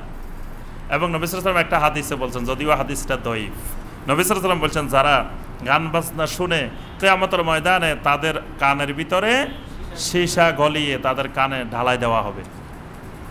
এখানে আল্লাহ পাক ওই কথাটা বলছেন কাআন্না ফি উযুনাইহি ওয়াকরা, যেন তাদের কানের ভিতরে সীসা ঢালাই করে দেওয়া হয়েছে। ফাবাশশিরহু বিআযাবিন আলীম, তাদেরকে আপনি কঠিন বেদনাদায়ক আযাবের সুসংবাদ দেন। আচ্ছা, আযাবের এটা কি সুসংবাদ না দুঃসংবাদ? এটা আল্লাহ বলতেছেন সুসংবাদ। কারণ কি? আল্লাহ বিদ্রুপের সাথে, ঠাট্টার সাথে, যে তাদেরকে ফাবাশশিরহু বিআযাবিন আলীম, বেদনাদায়ক আযাবের সুসংবাদ দিয়ে দেন। এবার তো এই আযাবের কথা শুনলে মুমিনদের মধ্যে, মুমিনদের শরীরে কাঁপুনি তৈরি হয়। মুমিনরা যখনই আযাবের কথা শুনে তাদের শরীরে ভীতির সঞ্চার হয়। ভীতির সঞ্চার না হইলে মনে হবে ঈমান নাই, কোনো নড়াচড়া নাই, আগে যেমনে এখনো তেমনে, তাহলে বুঝতে হবে ঈমান এখনো আসে নাই। আর ঈমান যদি ভিতরে থাকে, আযাবের কথা শুনলে শরীর থরথর করে কাঁপবে, ভিতরে কম্পন তৈরি হবে। আল্লাহ পাক তখনই ওই মুমিনকে একটু সান্ত্বনা দেন। ইন্নাল্লাযীনা আমানু ওয়া আমিলুস সালিহাতি লাহুম জান্নাতুন নাঈম। আল্লাহ পাক বলেন, ঈমানদাররা শোনো, যারা ঈমান আনে আর আমল সালেহ করে, লাহুম জান্নাতুন নাঈম, তাদের জন্য রয়েছে নিয়ামতে ভরা জান্নাত। সুবহানাল্লাহ। এখানে আল্লাহ পাকের এই কথাটার মধ্যে আরেকটা হিকমত আছে, জান্নাতুন নাঈম, নিয়ামতে ভরা জান্নাত। আল্লাহ পাক বলেন নাই এমন জান্নাতে যাবা যেখানে অসংখ্য নিয়ামত তোমাদের জন্য আছে, এই কথা বলেন নাই। বলছে জান্নাতে তুমি ঢোকার আগেই আল্লাহ রাব্বুল আলামিন জান্নাতকে নিয়ামত দিয়ে ভরপুর করে রাখছেন। সুবহানাল্লাহ। এখানে আরেকটা সন্দেহ মুমিনের মনে হইতে পারে, এই নিয়ামতগুলো হয়তো আমাকে দিল, কয়দিন পরে নিয়ে যাইতে পারে, এরকম মনে হইতে পারে। যে জান্নাতে আসছি, নতুন মেহমান আসছি, প্রথম দিন গেছেন একেবারে ভালো কম্বল দিছে, নতুন মেহমান আসছে, এবার কম্বল এটা কয়দিন যাওয়ার পরে গন্ধ হয়ে গেছে না, এটার একটু ওয়াশ করে দিতে হবে না। মেহমান যায়, এমন মেহমান আর যায় না। মেহমান যখন দেখছে মেহমানদারি খুব ভালো চলতেছে, মেহমান আর কয় যে যাওয়ার দরকার কি, 7 দিন 8 দিন 10 দিন 15 দিন মেহমান আর যায় না। এখন প্রথম দিকে যে মেহমানদারি পাইছেন, এখন কি আর এই মেহমানদারি পাবেন? এখন অনেকের সন্দেহ হইতে পারে, জান্নাতে প্রথম প্রথম আসছি, আল্লাহ এত মেহমানদারি করতেছে, এত কিছু দিতেছে, এক সময় মনে হয় মেহমানদারি কমে যাইব, এই ধারণা হইতে পারে। এই জন্য আল্লাহ পাক এখানে আগেই বলে দিচ্ছেন লাহুম জান্নাতুন নাঈম। ওই জান্নাতের বৈশিষ্ট্যই হলো এটার ভিতরে নিয়ামতে ভরপুর থাকে, এটা সব সময় এরকম থাকে। খালিদিনা ফিহা, এই জান্নাতে একবার যদি যে ঢুকবে সে আর বের হওয়ার সম্ভাবনা নাই, ওই নিয়ামতগুলো আর কমার সম্ভাবনা নাই। সুবহানাল্লাহ। তবে শর্ত হলো আমানু ওয়া আমিলুস সালিহাত, ঈমানও লাগবে, আমলে সালেহও লাগবে। কারো ঈমান আছে আমলে সালেহ নাই, কারো আমলে সালেহ আছে ঈমান নাই, বুঝতে হবে তার জন্য জান্নাতও নাই। জান্নাতে যাওয়ার জন্য দুইটা জিনিস, ঈমানও লাগবে, আমলে সালেহও লাগবে, দুইটাই লাগবে। তাহলে দুইটাই সংশোধন করে ঠিক করতে হবে জান্নাতে যেতে হলে।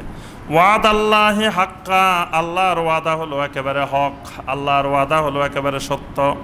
ওয়াহুয়াল আজিজুল হাকিম, আল্লাহ পাকের দুইটি মহান পরিচয়, একটা হলো আজিজ, একটা হলো হাকিম। দেখেন ওই যে লোকমানের সাথে সম্পর্ক রেখে আল্লাহ পাক বারবার পরিচয় দিচ্ছেন যে আমি হাকিম, মানে ওই লোকমানেরে হিকমত দিছে কে? তোমরা লোকমানেরে হাকিম মানতেছ, কিন্তু কে হিকমত দিছে সে হাকিম ছিল না কেন? কার উসিলে সিন্নি খাইছ? তার উসিলা না, যেই আল্লাহ সুবহানাহু ওয়া তাআলা লোকমানেরে হিকমত দিছেন সেই লোকমানেরে চিনছ। এখন লোকমানকে যে হিকমত দিলেন সে হাকিম তো চিনলা না। এই জন্য আল্লাহ পাক লোকমান দিয়ে দাওয়াত দিচ্ছেন দুনিয়ার মানুষদেরকে, যে লোকমান চিনলে লোকমানের মালিক যিনি ওই হিকমত দাতা তাকেও চিনতে হবে, তাওহীদ চিনতে হবে। ওয়াহুয়াল আজিজুল হাকিম, সেই আল্লাহ রাব্বুল আলামিন মহা পরাক্রমশালী এবং মহান হিকমতের অধিকারী। খলাকাস সামাওয়াতি বিগাইরি আমাদিন তারাউনাহা, ওই লোকমান হাকিমকে যিনি হিকমত দিছেন, যিনি আল্লাহ হাকিম, যে আল্লাহ আজিজুল হাকিম, সেই আল্লাহর কিছু সিফাত, সেই আল্লাহর কিছু বৈশিষ্ট্য আল্লাহ তুলে ধরছেন। খলাকাস সামাওয়াত, তিনি হলেন আকাশ সমূহকে সৃষ্টি করেছেন। বেগাইরে আমাদিন তারাউনাহা, খুঁটিবিহীনভাবে, যেটা তোমরা প্রতিদিন দেখে থাকো, তোমাদের চোখের সামনে আসমান, তোমাদের চোখের সামনে আসমান, কিন্তু কোনো জায়গাতে কোনো পিলার নাই। পিলার আছে আসমানের। এই আয়াতের ব্যাখ্যাটা মুফাসসিরিন ইকরাম দুইভাবে করছেন। আব্দুল্লাহ ইবনে আব্বাস রাদিয়াল্লাহু তাআলা আনহুমা বলেন, খুঁটি আছে কিন্তু তোমরা দেখো না, তোমাদের চোখে দেখা যায় না। দেখেন নবী সাল্লাল্লাহু আলাইহি ওয়াসাল্লামের যুগে যখন কোরআন নাজিল হয় তখন বিজ্ঞানের নামগন্ধ তো ছিল না, কিন্তু আব্দুল্লাহ বিন আব্বাস রাদিয়াল্লাহু তাআলা আনহুমা বলতেছেন যে আসমানের খুঁটি আছে, তোমরা চোখে দেখো না। এই আয়াতের অর্থ করছেন আব্দুল্লাহ বিন আব্বাস এইভাবে, যে আসমানের খুঁটি আছে কিন্তু সেটা তোমরা খালি চোখে দেখা যায় না, সেটা দেখতে হলে মানে সূক্ষ্মভাবে দেখলে আসমানের, অর্থাৎ আসমান আর জমিনের মাঝখানে আসমানকে ওখানে প্রতিষ্ঠিত রাখার জন্য অনেকগুলো উপাদান আছে, কিন্তু সেগুলো মানুষের খালি চোখে দেখা যায় না।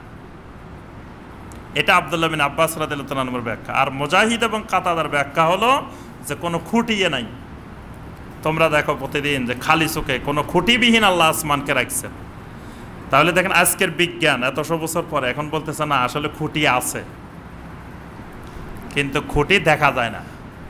মানে এই মাঝখানে যে জিনিসগুলো আসমান আর জমিনের মাঝখানে যে মাধ্যাকর্ষণ শক্তি, একটা পাওয়ার আছে না, একটা শক্তি আছে, এই শক্তিটা চোখে দেখা যায় না। এই শক্তিটার মাধ্যমে আল্লাহ রাব্বুল আলামিন আসমানকেও টিকে রেখেছেন, তারপরে গ্রহ উপগ্রহ সবগুলাকে নির্দিষ্ট কক্ষপথ গতিপথ আল্লাহ ঠিক করে দিয়েছেন। এই শক্তিটার নাম হলো আমাদ। মানে এগুলা এক একটা খুঁটি, কিন্তু খুঁটিগুলা মানুষ দেখে না। তাহলে যে আল্লাহ খুঁটি দিয়ে রাখছেন মানুষ দেখে না, অথবা খুঁটিবিহীন আসমান রাখছেন, তিনিই হলেন সে লোকমান হাকিমের হিকমত শিক্ষাদাতা। ওয়া আলকা ফিল আরদি রাওয়াসিয়া আন তামিদা বিকুম, জমিন সৃষ্টি করার পরে জমিন খালি একবার এদিকে কাত হয় একবার এদিকে কাত হয়, নৌকাগুলা এরকম করে না? তো জমিন সৃষ্টি করার পরে জমিনও এরকম করে, একবার এদিকে কাত হয়ে যায় আবার এদিকে কাত।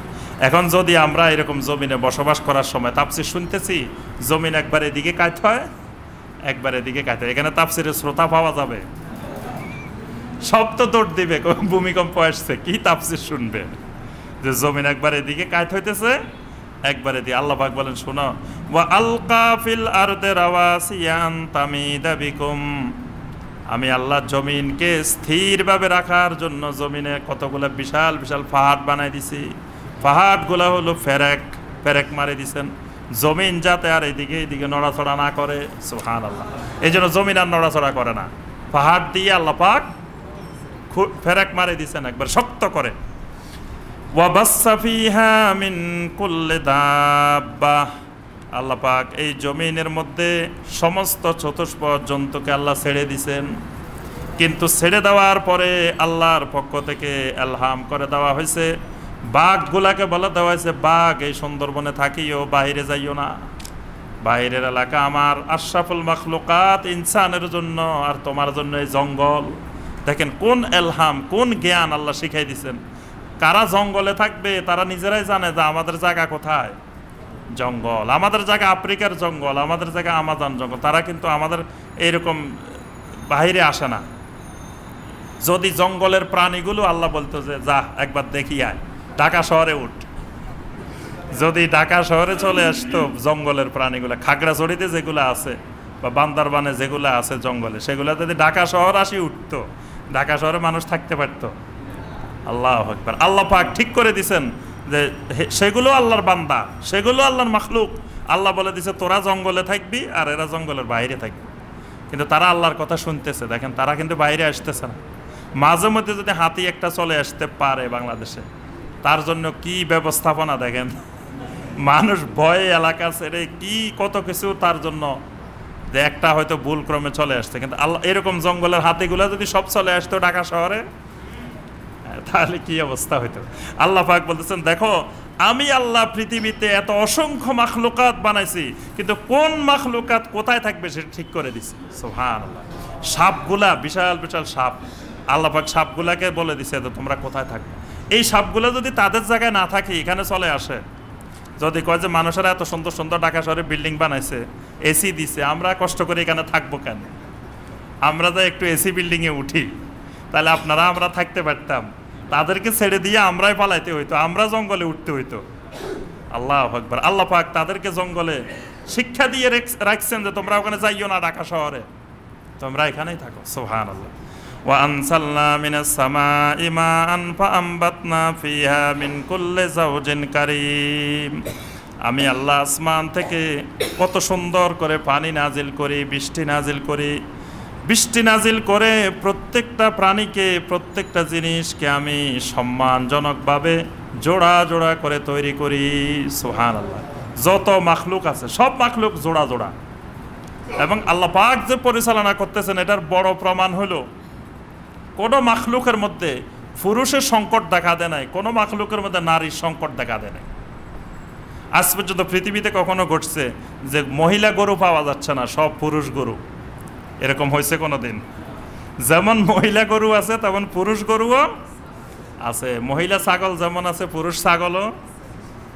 প্রত্যেকটা প্রাণী ঠিক মানুষের মধ্যে নারী আর পুরুষ, যে বাংলাদেশে নারী পাওয়া যাচ্ছে না এই ঘটনা ঘটছে, অথবা বাংলাদেশে পুরুষ পাওয়া যাচ্ছে না, সব নারী আর নারী, এই ঘটনা ঘটে না, তাহলে এইটা নিশ্চয়ই একজনের পিছনে পরিচালনাকারী আছেন। এটা আল্লাহর তাওহীদের প্রমাণ। হাদা খালকুল্লাহ, আল্লাহ পাক বলেন এটাই হলো খালকুল্লাহ, এটাই হলো আল্লাহর সৃষ্টি। ফাআরুনি মাযা খালাকাল্লাযীনা মিন দুনিহি, আল্লাহকে বাদ দিয়ে যাদেরকে তোমরা ডাকাডাকি করো, দোয়া করো, যাদের কাছে দৌড়াও, তাদেরকে বলো আমাকে দেখাই দাও তারা কি কি জিনিস বানাইছে।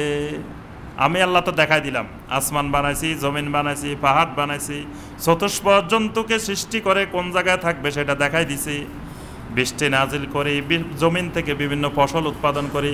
এখন তোমাদের ওই মাবুদদেরকে বলো তারা কি কি বানাইছে দেখাইতে বলো, আমি তো দেখাই দিলাম, ওই মাবুদদেরকে বলো তারা কি বানাইছে।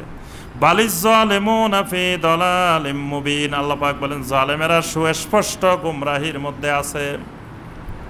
ওয়ালাকাদ আতাইনা লুকমানাল হিকমা, আল্লাহু আকবার, এবার লোকমানের কথা আসছে। ওয়ালাকাদ আতাইনা লুকমানাল হিকমা, আল্লাহ পাক বলেন আমি লোকমানকে হিকমত দান করছি। সুবহানাল্লাহ। তোমরা যে লোকমান হাকিমের পুঁথি পড়তেছো, সহিফা পড়তেছো, এই লোকমানের এই হিকমত শিখাইছে কে? আল্লাহ। ওয়ালাকাদ আতাইনা লুকমানা আল হিকমা, আমি আল্লাহ লোকমানকে এই হিকমত শিখাই দিছি। আনিশকুরিল্লাহ, বলছি লোকমান তোমাকে আমি হিকমত শিখাইলাম, তুমি বেশি বেশি করে আমি আল্লাহর শুকরগুজারি করবা। সুবহানাল্লাহ। তাহলে হিকমত যত বেশি, শুকরগুজারি তত বেশি। যত বেশি আপনার মধ্যে জ্ঞান বিজ্ঞান আসবে তত আল্লাহর প্রতি বেশি ঝুঁকি পড়তে হবে, কারণ এই জ্ঞান বিজ্ঞান দিতেছেন কে? আল্লাহ। ওয়ামান ইয়াশকুর ফাইন্নামা ইয়াশকুরু লিনাফসিহি, যে লোক শুকরিয়া আদায় করে সে নিজের জন্যই শুকরিয়া করে। আল্লাহ বলতেছেন শুকরিয়া করলেও আমার লাভ নাই, না করলেও আমার ক্ষতি নাই। তুমি শুকরিয়া আদায় করবে তোমার লাভ, আমার লাভও নাই ক্ষতিও নাই। দুনিয়ার সব মানুষ যদি আল্লাহ শুকর আদায় করে আল্লাহর মর্যাদাকে বেড়ে যাবে, আবার দুনিয়ার একজন মানুষও যদি আল্লাহর শুকর আদায় না করে আল্লাহর মর্যাদাকে কমে যাবে। আল্লাহ পাক বলেন ওয়ামান ইয়াশকুর ফাইন্নামা ইয়াশকুরু লিনাফসিহি, যেই লোক আল্লাহর শুকরিয়া আদায় করে সে নিজের জন্যই শুকরিয়া আদায় করে। ওয়ামান কাফারা, আর যে শুকরিয়া আদায় করে না, ফাইন্নাল্লাহা গানিয়্যুন হামিদ, ওই লোকগুলাকে জানাই দিও আল্লাহর শুকরিয়া আদায় না করলে কোনো অসুবিধা নাই। আল্লাহ হলেন গানিয়্যুন, আল্লাহ হলেন হামিদ, আল্লাহ হলেন সমস্ত ধন সম্পদের মালিক, সবচেয়ে ধনী। গানিয়্যুন মহাধনী, খালি ধনী না, হামিদ ওই আল্লাহ নিজেই প্রশংসিত। দুনিয়ার মানুষ যদি একবারও আলহামদুলিল্লাহ না বলে, আল্লাহর প্রশংসা না করে, ওই আল্লাহর কোনো মর্যাদা কমে না, কারণ তিনি নিজে নিজেই হামিদ। সুবহানাল্লাহ। ওয়া ইদ ক্বালা লুকমানু লিইবনিহি, লোকমান ছেলেকে 10টা জিনিস শিখাইছেন। কয়টা জিনিস? এই লোকমানের কথাগুলো আল্লাহ তুলে ধরছেন, আপনি আমি আমার ছেলে মেয়েদেরকে কি শিখাইবেন এটার জন্য। এজন্য বলছি যে লোকমান, সূরা লোকমানে এমন জিনিস আছে যেটা অন্য সূরায় নাই। এটার মধ্যে একটা পাইছেন গান বাজনার জিনিস, পাইছেন না? এই গান বাজনার জিনিস অন্য কোনো সূরায় এইভাবে নাই। 2 নম্বরে আসেন ছেলে মেয়ে কেমনে গঠন করবেন, পরিবার কেমনে গঠন করবেন, এইটাই সূরায় আছে, অন্য সূরায় এত বিশদভাবে নাই। লোকমান থেকে শিখবেন, লোকমান ছেলে মেয়েদেরকে 10টা জিনিস শিখাইছে। তাহলে আমি আপনি কয়টা জিনিস, কয়টা শিখাইবেন? এই 10টা শিখাইলে হবে, আর বেশি শিখানো দরকার নেই। ছেলে মেয়েদেরকে যদি এই 10টা জিনিস শিখাইতে পারেন তা আপনি কবরে যা শুয়ে থাকলেও কোনো আফসোস নাই। যদি ছেলে মেয়েদেরকে 10টা জিনিস শিখান, তাহলে যাদের ছেলে মেয়ে আছে তারা নিয়ত করবেন যে 10টা জিনিস শিখাইবেন। যাদের ছেলে মেয়ে নাই তারা কবেন যে আল্লাহ আমার ছেলে মেয়ে দিলে আমি 10টা জিনিস শিখাম, এই নিয়ত করে রাখবেন। এই 10টা জিনিস প্রত্যেক বাবার উপরে মায়ের উপরে ফরজ সন্তানকে শিখানো। ওয়া ইয ক্বালা লুকমানু লিইবনিহি, যখন লোকমান তার ছেলেকে বললেন, ওয়া হুয়া ইয়াইজুহু, বলছেন ওয়াজের সুরে। লোকমান ওয়াজ করছে, তাহলে ছেলে মেয়েকে ওয়াজ করা কি ফরজ? বলে ওয়াজ করবো হুজুরে, আমি আবার কি ওয়াজ করবো? আপনি বাবা হিসাবে ছেলে মেয়েকে ওয়াজ করা ফরজ, ছেলে মেয়েকে ওয়াজ করতে হবে। বুঝতে পারছেন? তাহলে আপনি মসজিদে ওয়াজ শুনবেন, বাসায় যাই ওয়াজ করবেন। বাসায়ও যাই যদি কোন যে শুনবো খালি করবো না, তাহলে হবে না। এখানে শুনবেন, বাসায় গিয়ে ওয়াজ করবেন। বাসায় গেলে আপনি বক্তা, বাসায় আপনি ওয়াজ করবেন ছেলে মেয়েকে। 1 নম্বরে কি ওয়াজ করবেন? ওয়াজ করার আবার আল্লাহ পদ্ধতিও শিখাই দিতেছে। খালি ওয়াজ মানে ছেলে মেয়েরে মারবেন আর ধমক দিবেন, এটা ওয়াজ না। ওয়াজ কেমনে হবে আল্লাহ সেটা শিখাইছেন। ওয়াজ করতে হলে সম্বোধনটা হবে কত সুন্দর করি, ইয়া বুনাইয়া। আরবি ভাষায় সবচেয়ে আদরের ডাকটা হলো ইয়া বুনাইয়া, মানে একেবারে সবচেয়ে সুন্দর আওয়াজ, সুন্দর ডাক, সুন্দর সম্বোধন। ছেলেরা দেখবেন বাবা, ও আমার প্রাণের বাবা, আসো। একেবারে আদর যত্ন করে যেই সুরে ছেলে বুঝে যে আমার আব্বা আমারে অনেক মহব্বত করে, এইরকম সুরে ডাকবেন। এই অমুক করে এদিকে আয়, এইভাবে ডাকা যাবে না, এটা ওয়াজের খেলাফ। এই জন্য আল্লাহ পাক বলছে ওয়াহুয়া ইয়াইজুহু, লোকমান আলাইহিস সালাম ওয়াজ করছেন, আর ওয়াজের ভাষাটা শুরু করছেন ইয়া বুনাইয়া, সুন্দর করে ছেলেকে ডাকছেন। 1 নম্বরে শিখাইতে হবে যে জিনিসটা, সেটা হলো তাওহীদ। 1 নম্বর কি শিখাইতে হবে? তাওহীদ। তাওহীদ কি, শিরক কি, এটা ছেলে মেয়েকে শেখানো মা বাবার উপরে ফরজ। যদি না শিখান, আপনার কারণে, না শিখানোর কারণে যদি ছেলে মেয়ে শিরক করে, এটার দায়ভার আপনারও আছে। এজন্য ছেলে মেয়ের কাছে স্পষ্ট করতে হবে যে বাবা, এটার নাম তাওহীদ, এটার নাম শিরক। খবরদার জীবনে কোনোদিন শিরক করবা না। এটা ছেলে মেয়ের একেবারে ওসিয়ত করাই, একেবারে বায়াত লইবেন, শপথ করাইবেন যে খবরদার জীবনে জান গেলেও শিরক করবা না। এটা 1 নম্বর মা বাবার উপরে শিক্ষা দেওয়া কি ফরজ, ফরজে আইন। ইয়া বুনাইয়া লা তুশরিক বিল্লাহ, ও আমার আদরের সন্তান, খবরদার জীবনে কোনোদিন আল্লাহর সাথে শিরক করিও না। ইন্নাশ শিরকা লাযুলমুন আযীম, কারণ শিরক হলো মহা মহা জুলুম। আল্লাহ পাক এখানে দেখছেন বাক্যটা কিভাবে বলছেন, লাযুলমুন আযীম, জুলুমের আগে লামে তাকিদ, পরে আজিম, মানে এটা খালি মহান ভয়ঙ্কর অপরাধ না, মহা মহা অপরাধ। 2 বার তাকিদ দিয়েছেন আল্লাহ পাক, মানে এটার মতো ভয়ঙ্কর অপরাধ আর নাই জমিনে, আর দ্বিতীয় কোনো অপরাধ নাই। তাহলে ছেলে মেয়েকে 1 নম্বরে শিখাইতে হবে কোনটা শিরক।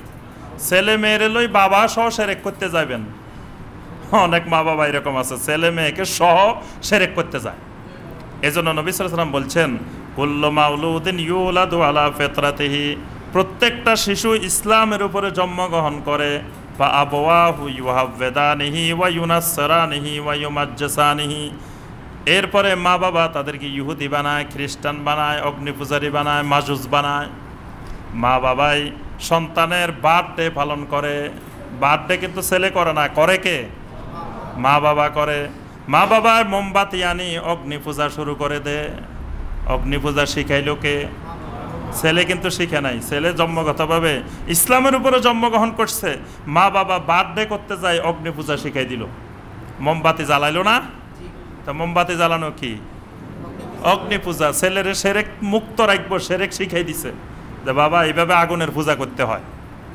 তারপরে হ্যাপি বার্থডে কই গান বাজনা শিখাইলো, আরো যা যা অশ্লীলতা শিখানোর সব শিখাই দিল।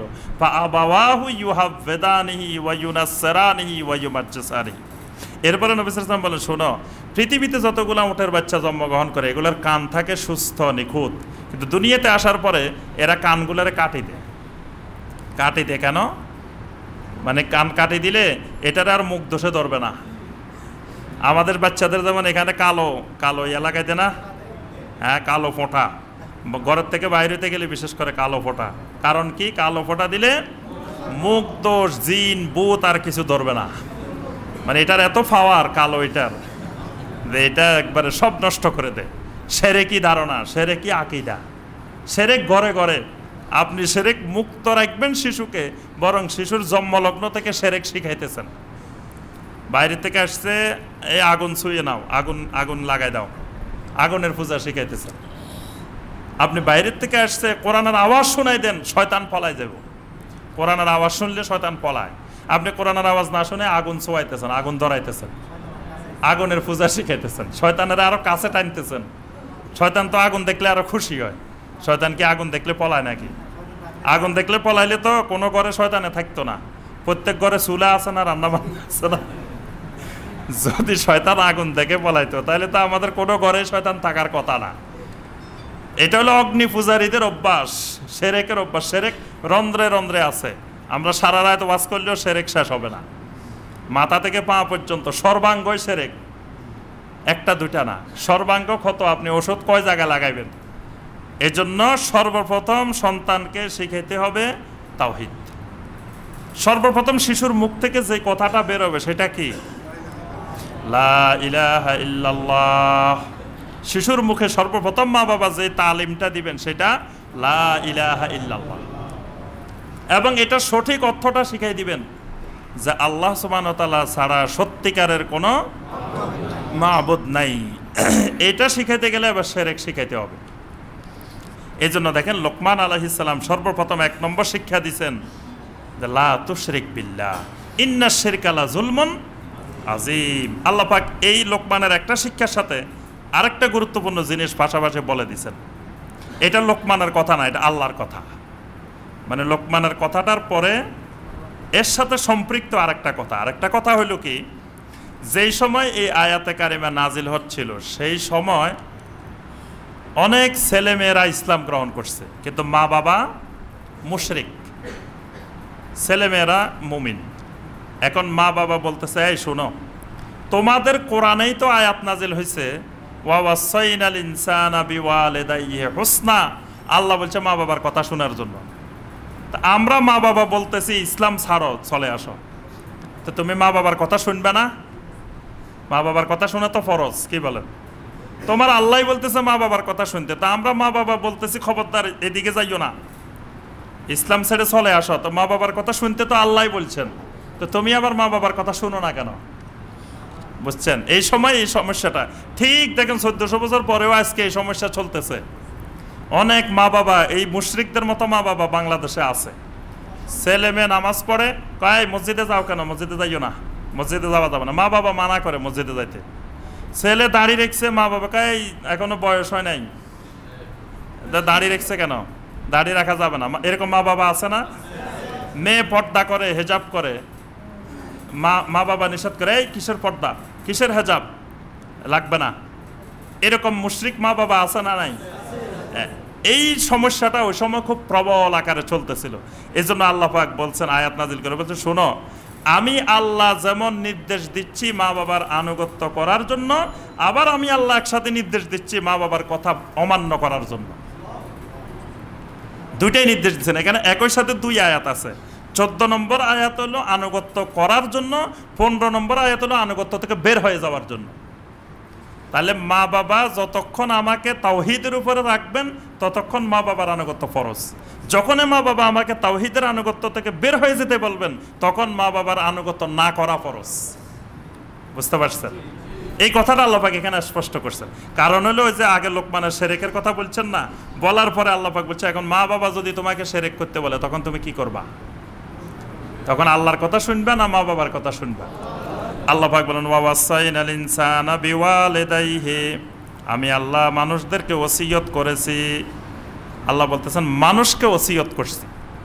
তাহলে ওসিয়ত গরু ছাগলকে আল্লাহ করেন নাই, ওসিয়ত করছেন কাকে? মানুষকে। তাহলে যে মা বাবার খেদমত করে সে মানুষ, যে মা বাবার খেদমত করে না সে পশু। কথাটা বুঝতে পারছেন?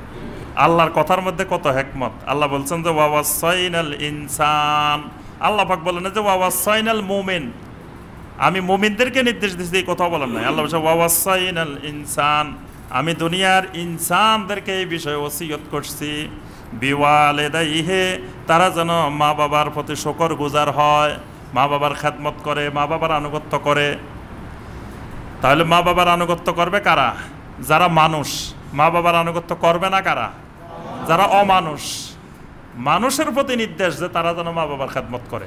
তাহলে মানুষ আর অমানুষ চিনার আল্লাহ পাক সূত্র বলে দিচ্ছেন যে যেটাকে দেখবা সে মা বাবার খেদমত করে বুঝবা যে এটা মানুষ, আর মা বাবার খেদমত করে না, মা বাবার সাথে বেয়াদবি করে বুঝবা এটা অমানুষ। এটার সাথে মনুষ্যত্বের কোনো সম্পর্ক নাই, যদিও এটার খাঁচাটা মানুষের, খাঁচা মানুষের উপরে, কিন্তু ভিতরে আসলে মানুষ নাই, অমানুষ।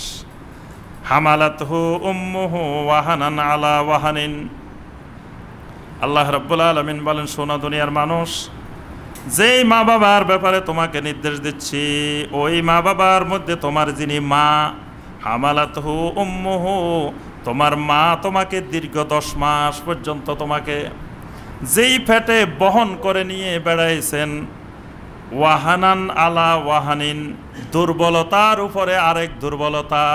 আল্লাহু আকবার। স্বাভাবিকভাবে নারী আর পুরুষের মধ্যে দুর্বল কে? এখনকার নারীরা তো আর বলে যে না আমরা শক্তিশালী, পুরুষের থেকে শক্তিশালী, এজন্য পুরুষ ইট ভাঙতে পারে, আমরা পারবো না কেন, এজন্য তারও ইট ভাঙে। কি বলেন? কিন্তু ইসলাম নারীদেরকে ইট ভাঙতে বলে না, ইসলাম নারীদেরকে বলে হালকা কাজ করতে। কিন্তু এখন নারীরা আমাদের থেকে বেশি চালাক। নারীরা কয় যে তোমরা ইট ভাঙতে পারলে আমরা পারবো না কেন, এই জন্য নারীরা আগাই এসছে ইট ভাঙার জন্য, ওই রাস্তার মাটি কাটার জন্য। কিন্তু ইসলাম নারীকে কঠিন কাজ করতে বলে না। ইসলাম বলে যে আরামে বসে খাও। নারী কয় আমার কাছে আরাম ভালো লাগে না, বেশি আরাম হইলে সুখে থাকলে ভূতে কিলায়। আল্লাহ পাক বলতেছেন নারী তুমি বসে বসে খাও, তুমি যখন কন্যা থাকবা তোমারে খাওয়াইব কে? বাপের উপরে ফরজ করে দিচ্ছেন যে তুমি বাসায় বসে বসে খাও, লেখাপড়া করো, ঘুমাও, আর আল্লাহর ইবাদত বন্দেগী করো। খাওয়ার ব্যবস্থা করবে, চেষ্টা করবে কে? বাবা। আচ্ছা, কদিন পরে বাবা আবার বিয়ে দিছে, এবার আল্লাহ বলতেছে স্বামী তোমার উপরে ফরজ এই মহিলার সব বরণ পোষণ খাওয়া দাওয়া। তুমি মহিলারা বলতেছে তুমি এসের মধ্যে বসে বসে খাওয়ার ঘুমাও আর তাওহীদ শিখো, আল্লাহর দ্বীনের কাজ করো। তারপরে আবার স্বামী মরে গেছে, এবার কি করব মহিলা? এবার ছেলেদেরকে আল্লাহ বলে দিছে যে তোমাদের উপরে ফরজ, তোমরা তোমাদের মায়ের খেদমত করো, মায়েরে খাওয়াও। তাহলে এই মহিলার জন্ম থেকে মৃত্যু পর্যন্ত আল্লাহ পাক সবাইরে ফরজ করে দিছে যে মহিলা বসে বসে খাইবো, তোমরা কষ্ট করবা। আর মহিলা কয় এত আরাম আমার কাছে ভালো লাগে না, আমরাও কাজ করতেছে, এটা করো ভালো কথা, তোমরাও মাটি কাটো, তোমরাও ইট ভাঙো, আমরা যা যা করি তোমরাও করো। এখন আল্লাহ পাক বলতেছেন যে হামালাতহু উম্মুহু ওয়াহানান আলা ওয়াহানিন। আল্লাহ পাক বলেন দেখো এক দুর্বলতার উপরে আরেক দুর্বলতা, মানে নারী আর পুরুষের মধ্যে নারীর শারীরিক গঠন এমনি দুর্বল। আল্লাহ বলেন এই দুর্বলের ভিতরে এক জীবন্ত মানুষের ভিতরে আরেক জীবন্ত মানুষ, এক জীবিত মানুষের পেটে আরেক জীবিত মানুষ। এটা যে কি কঠিন জিনিস, এজন্য আল্লাহ পাক এটাকে নাম দিয়েছেন ওয়াহানান আলা ওয়াহানিন। এই কষ্ট কোনোদিন আমরা বাপেরা বুঝবো না, এই কষ্ট বুঝতে হলে মায়ের কাছে যাইতে হবে, মা কি জিনিস। ওয়াহানান আলা ওয়াহানিন, আল্লাহ বলতেছেন এক দুর্বলতার উপরে আরেক দুর্বলতা পেটে লই ঘোরাফেরা করতেছে তোমার মা। ওয়াফিসালুহু ফি আমাইনে, এবং তুমি দুনিয়াতে আসার পরে 2 বছর পর্যন্ত তোমাকে তোমার মা দুধ পান করিয়েছেন। তাহলে দুধ পান করানোর মেয়াদ কয় বছর? 2 বছর। তবে অন্য আয়াতে আসছে ওয়াহামলুহু ওয়াফিসালুহু সালাসুনা শাহরা, 30 মাসের কথা আসছে। এজন্য হানাফি মাযহাবের মত হইল 2.5 বছর, 2 থেকে 2.5 বছরের মধ্যে শেষ করতে হবে, তো সর্বোচ্চ সীমা 2.5 বছর। আর ইমাম শাফি, ইমাম মালিক, ইমাম আহমদ, ইমাম আবু ইউসুফ, ইমাম মুহাম্মদ রাহিমাহুল্লাহ তারা বলছেন যে দুধ পান করানোর সর্বোচ্চ মেয়াদ হবে 2 বছর, 2 বছরের পরে আর যাওয়া যাবে না। এখানে আল্লাহ পাক বলছেন ফি আমাইনে, 2 বছর। আরেকটি মাসালা 30 মাসের বলার কারণে শরঈ আরেকটি গুরুত্বপূর্ণ মাসালা আছে, ওই মাসালার দ্বারা অনেকগুলো মাসালার হল হয়ে যায়। সেটা হলো 2 বছরের সাথে আর কয় মাস? 30 মাস, 6 মাস। হ্যাঁ, এই 6 মাস থাকবে ফ্যাটে আর 2 বছর দুধ খাবে। এটার দ্বারা সাব্যস্ত হয় যে সন্তান ভূমিষ্ঠ হওয়ার সর্বনিম্ন মেয়াদ কয় মাস? 6 মাস। 6 মাস আগে যদি কোনো জীবিত সন্তান আসে বুঝতে হবে এটা এই স্বামীর না, এটা আরেক স্বামীর। মানে বিয়ে হয়েছে 5 মাস হয়েছে, 5 মাস পরে সন্তান হয়েছে এবং সন্তান সুস্থ জীবিত, তাহলে বুঝতে হবে এটা কার সন্তান? এই স্বামীর না, এই স্বামীর আগের স্বামীর। অনেক মহিলার বর্তমানে বিয়ে হওয়ার আগে তো আরো 4-5 বিয়ে হয়, এখন ওই আগের কোনো স্বামীর সন্তান হইতে পারে। কিন্তু যদি 6 মাস পরে হয়, এর বিয়ে 6 মাস পরে হয়েছে, তাহলে শরীয়ত বলতেছে যে 6 মাস পরে হলে এটা তার। বুঝতে পারছেন? মানে এই স্বামীর সন্তান যার সাথে বিয়ে হয়েছে তার। কারণ আল্লাহ পাক বলছেন সালাসুনা শাহরা, 30 মাস। আরেকটি বিষয় এখানে বলা আছে যে ওয়াফিসালুহু ফি আমাইনে, এই 2 বছরের মধ্যে একটা শিশু যত মহিলার দুধ পান করবে সবাই তার দুধ মা। 2 বছর পরে যত মহিলার দুধ পান করবে এটা দুধ মা হবে না, বুঝতে পারছেন? মানে 2 বছর হলো রাদাত, এই 2 বছরের মধ্যে যদি খালার দুধ খায় বা শাশির দুধ খায়, ফুফুর দুধ খায় বা অন্য কারো দুধ খায়, তাহলেও কিন্তু ওইটা তার মা হিসাবে সাব্যস্ত হবে, এবং ওই ঘরের যে সন্তান হবে এগুলা তার ভাই বোন হবে, বুঝতে পারছেন? মানে রেজিউই ভাই বোন, দুধ পানের কারণে ভাই বোন সাব্যস্ত হবে। ভাই বোন সাব্যস্ত হলে বিয়ে শাদী আর চাচাতো ভাইয়ের বোনের সাথে বিয়ে শাদীটা জায়েজ, কিন্তু আপনি শাশির দুধ খাইছেন তখন হারাম হয়ে গেছে, ওই শাশি আপনার দুধ মা হয়ে গেছে। এই জন্য মানে এটার মুদ্দত হলো 2 বছর, কিন্তু 2 বছর পরে যদি এমনি খায় তাহলে আর হারাম রাদাত সাব্যস্ত হবে না। আনিশ করলি ওয়ালে ওয়ালিদাইকা ইলাইয়াল মাসির, আল্লাহ পাক বলেন আমি আল্লাহর শুকরগুজারি করো, আবার পাশাপাশি তোমার মা বাবারও শুকরগুজারি করো। সুবহানাল্লাহ। মানে আমি আল্লাহ তোমাকে সৃষ্টি করার জন্য আমার যেরকম সব কিছু করছি, সব কিছুর মালিক খালেক আমি, কিন্তু প্রক্রিয়াটা সম্পাদন করছি তোমার মা বাবার মাধ্যমে। এজন্য আমি আল্লাহরও শুকরগুজারি করবা, পাশাপাশি মা বাবারও শুকর করবা। মা বাবা শুকর কেমনে? খেদমত করে। মা বাবার শুকর মানে আব্বা আপনি অনেক ভালো, আম্মা আপনি কত যে ভালো, কিন্তু এমনি আম্মার চিকিৎসার খবর নাই, খাওয়ার খবর নাই, বউয়ের জন্য বিশাল বিশাল দামি দামি শাড়ি, মায়ের জন্য কোনো খবরে নেই।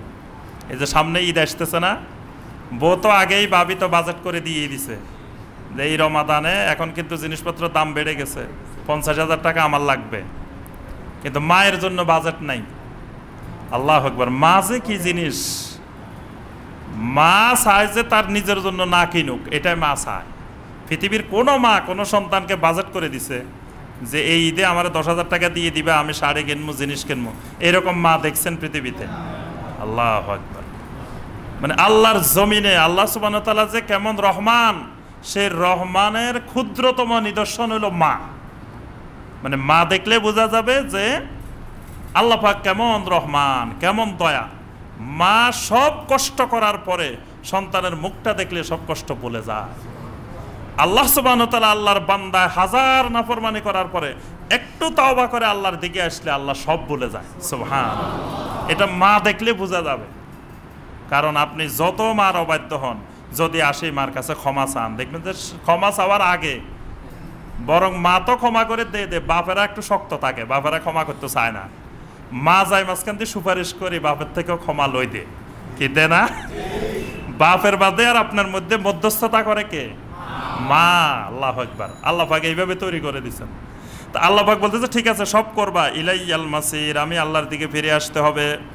তবে ওয়াইন জাহাদাকা আলা আন তুশরিকা বি, ওই মা বাবা যদি তোমাকে আমি আল্লাহর সাথে শিরক করার জন্য কোনো বাধ্য করে নির্দেশনা দে, মা লাইসা লাকা বিহি ইলম, যেই বিষয়ে তোমার কোনো জ্ঞান নাই। কারণ জ্ঞান যদি থাকতো দুনিয়ার কোনো মানুষ শিরক করতে পারে না।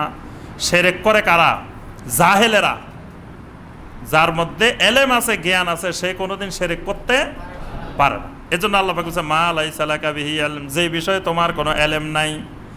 ফালা তুতিহুমা, খবরদার এই ব্যাপারে মা বাবার আনুগত্য করবা না। আল্লাহ পাক স্পষ্ট বলে দিয়েছেন ফালা তুতিহুমা। মা বাবা যদি বলে এই মসজিদে যেতে পারবি না, মা বাবার কথা শুনবেন না মসজিদে আসবেন? এখানে মা বাবার কথা অমান্য করা ফরজ। মা বাবার অধিকার নাই আপনাকে নামাজে আসতে বাধা দিবে। চাকরি করতে গেছেন অফিসে, বস আসে বলতেছে এই এতবার কিসের নামাজ? ওই দিনে আমাদের একজন ভাই এখানে মসজিদে আলোচনা করছে যে কোম্পানির মালিক এসে বলছে এই আপনি প্রতিবেলা বেলা নামাজ পড়তে যান কেন? এখানে আমাদের কাজের ডিস্টার্ব হয়, সব নামাজ একসাথে পড়বেন, হয় চাকরিতে আসার আগে সবগুলো পড়ে আসবেন, অথবা চাকরি থেকে বাসার যে সবগুলো পড়বেন, মাঝখানে কোনো নামাজ পড়া যাবে না।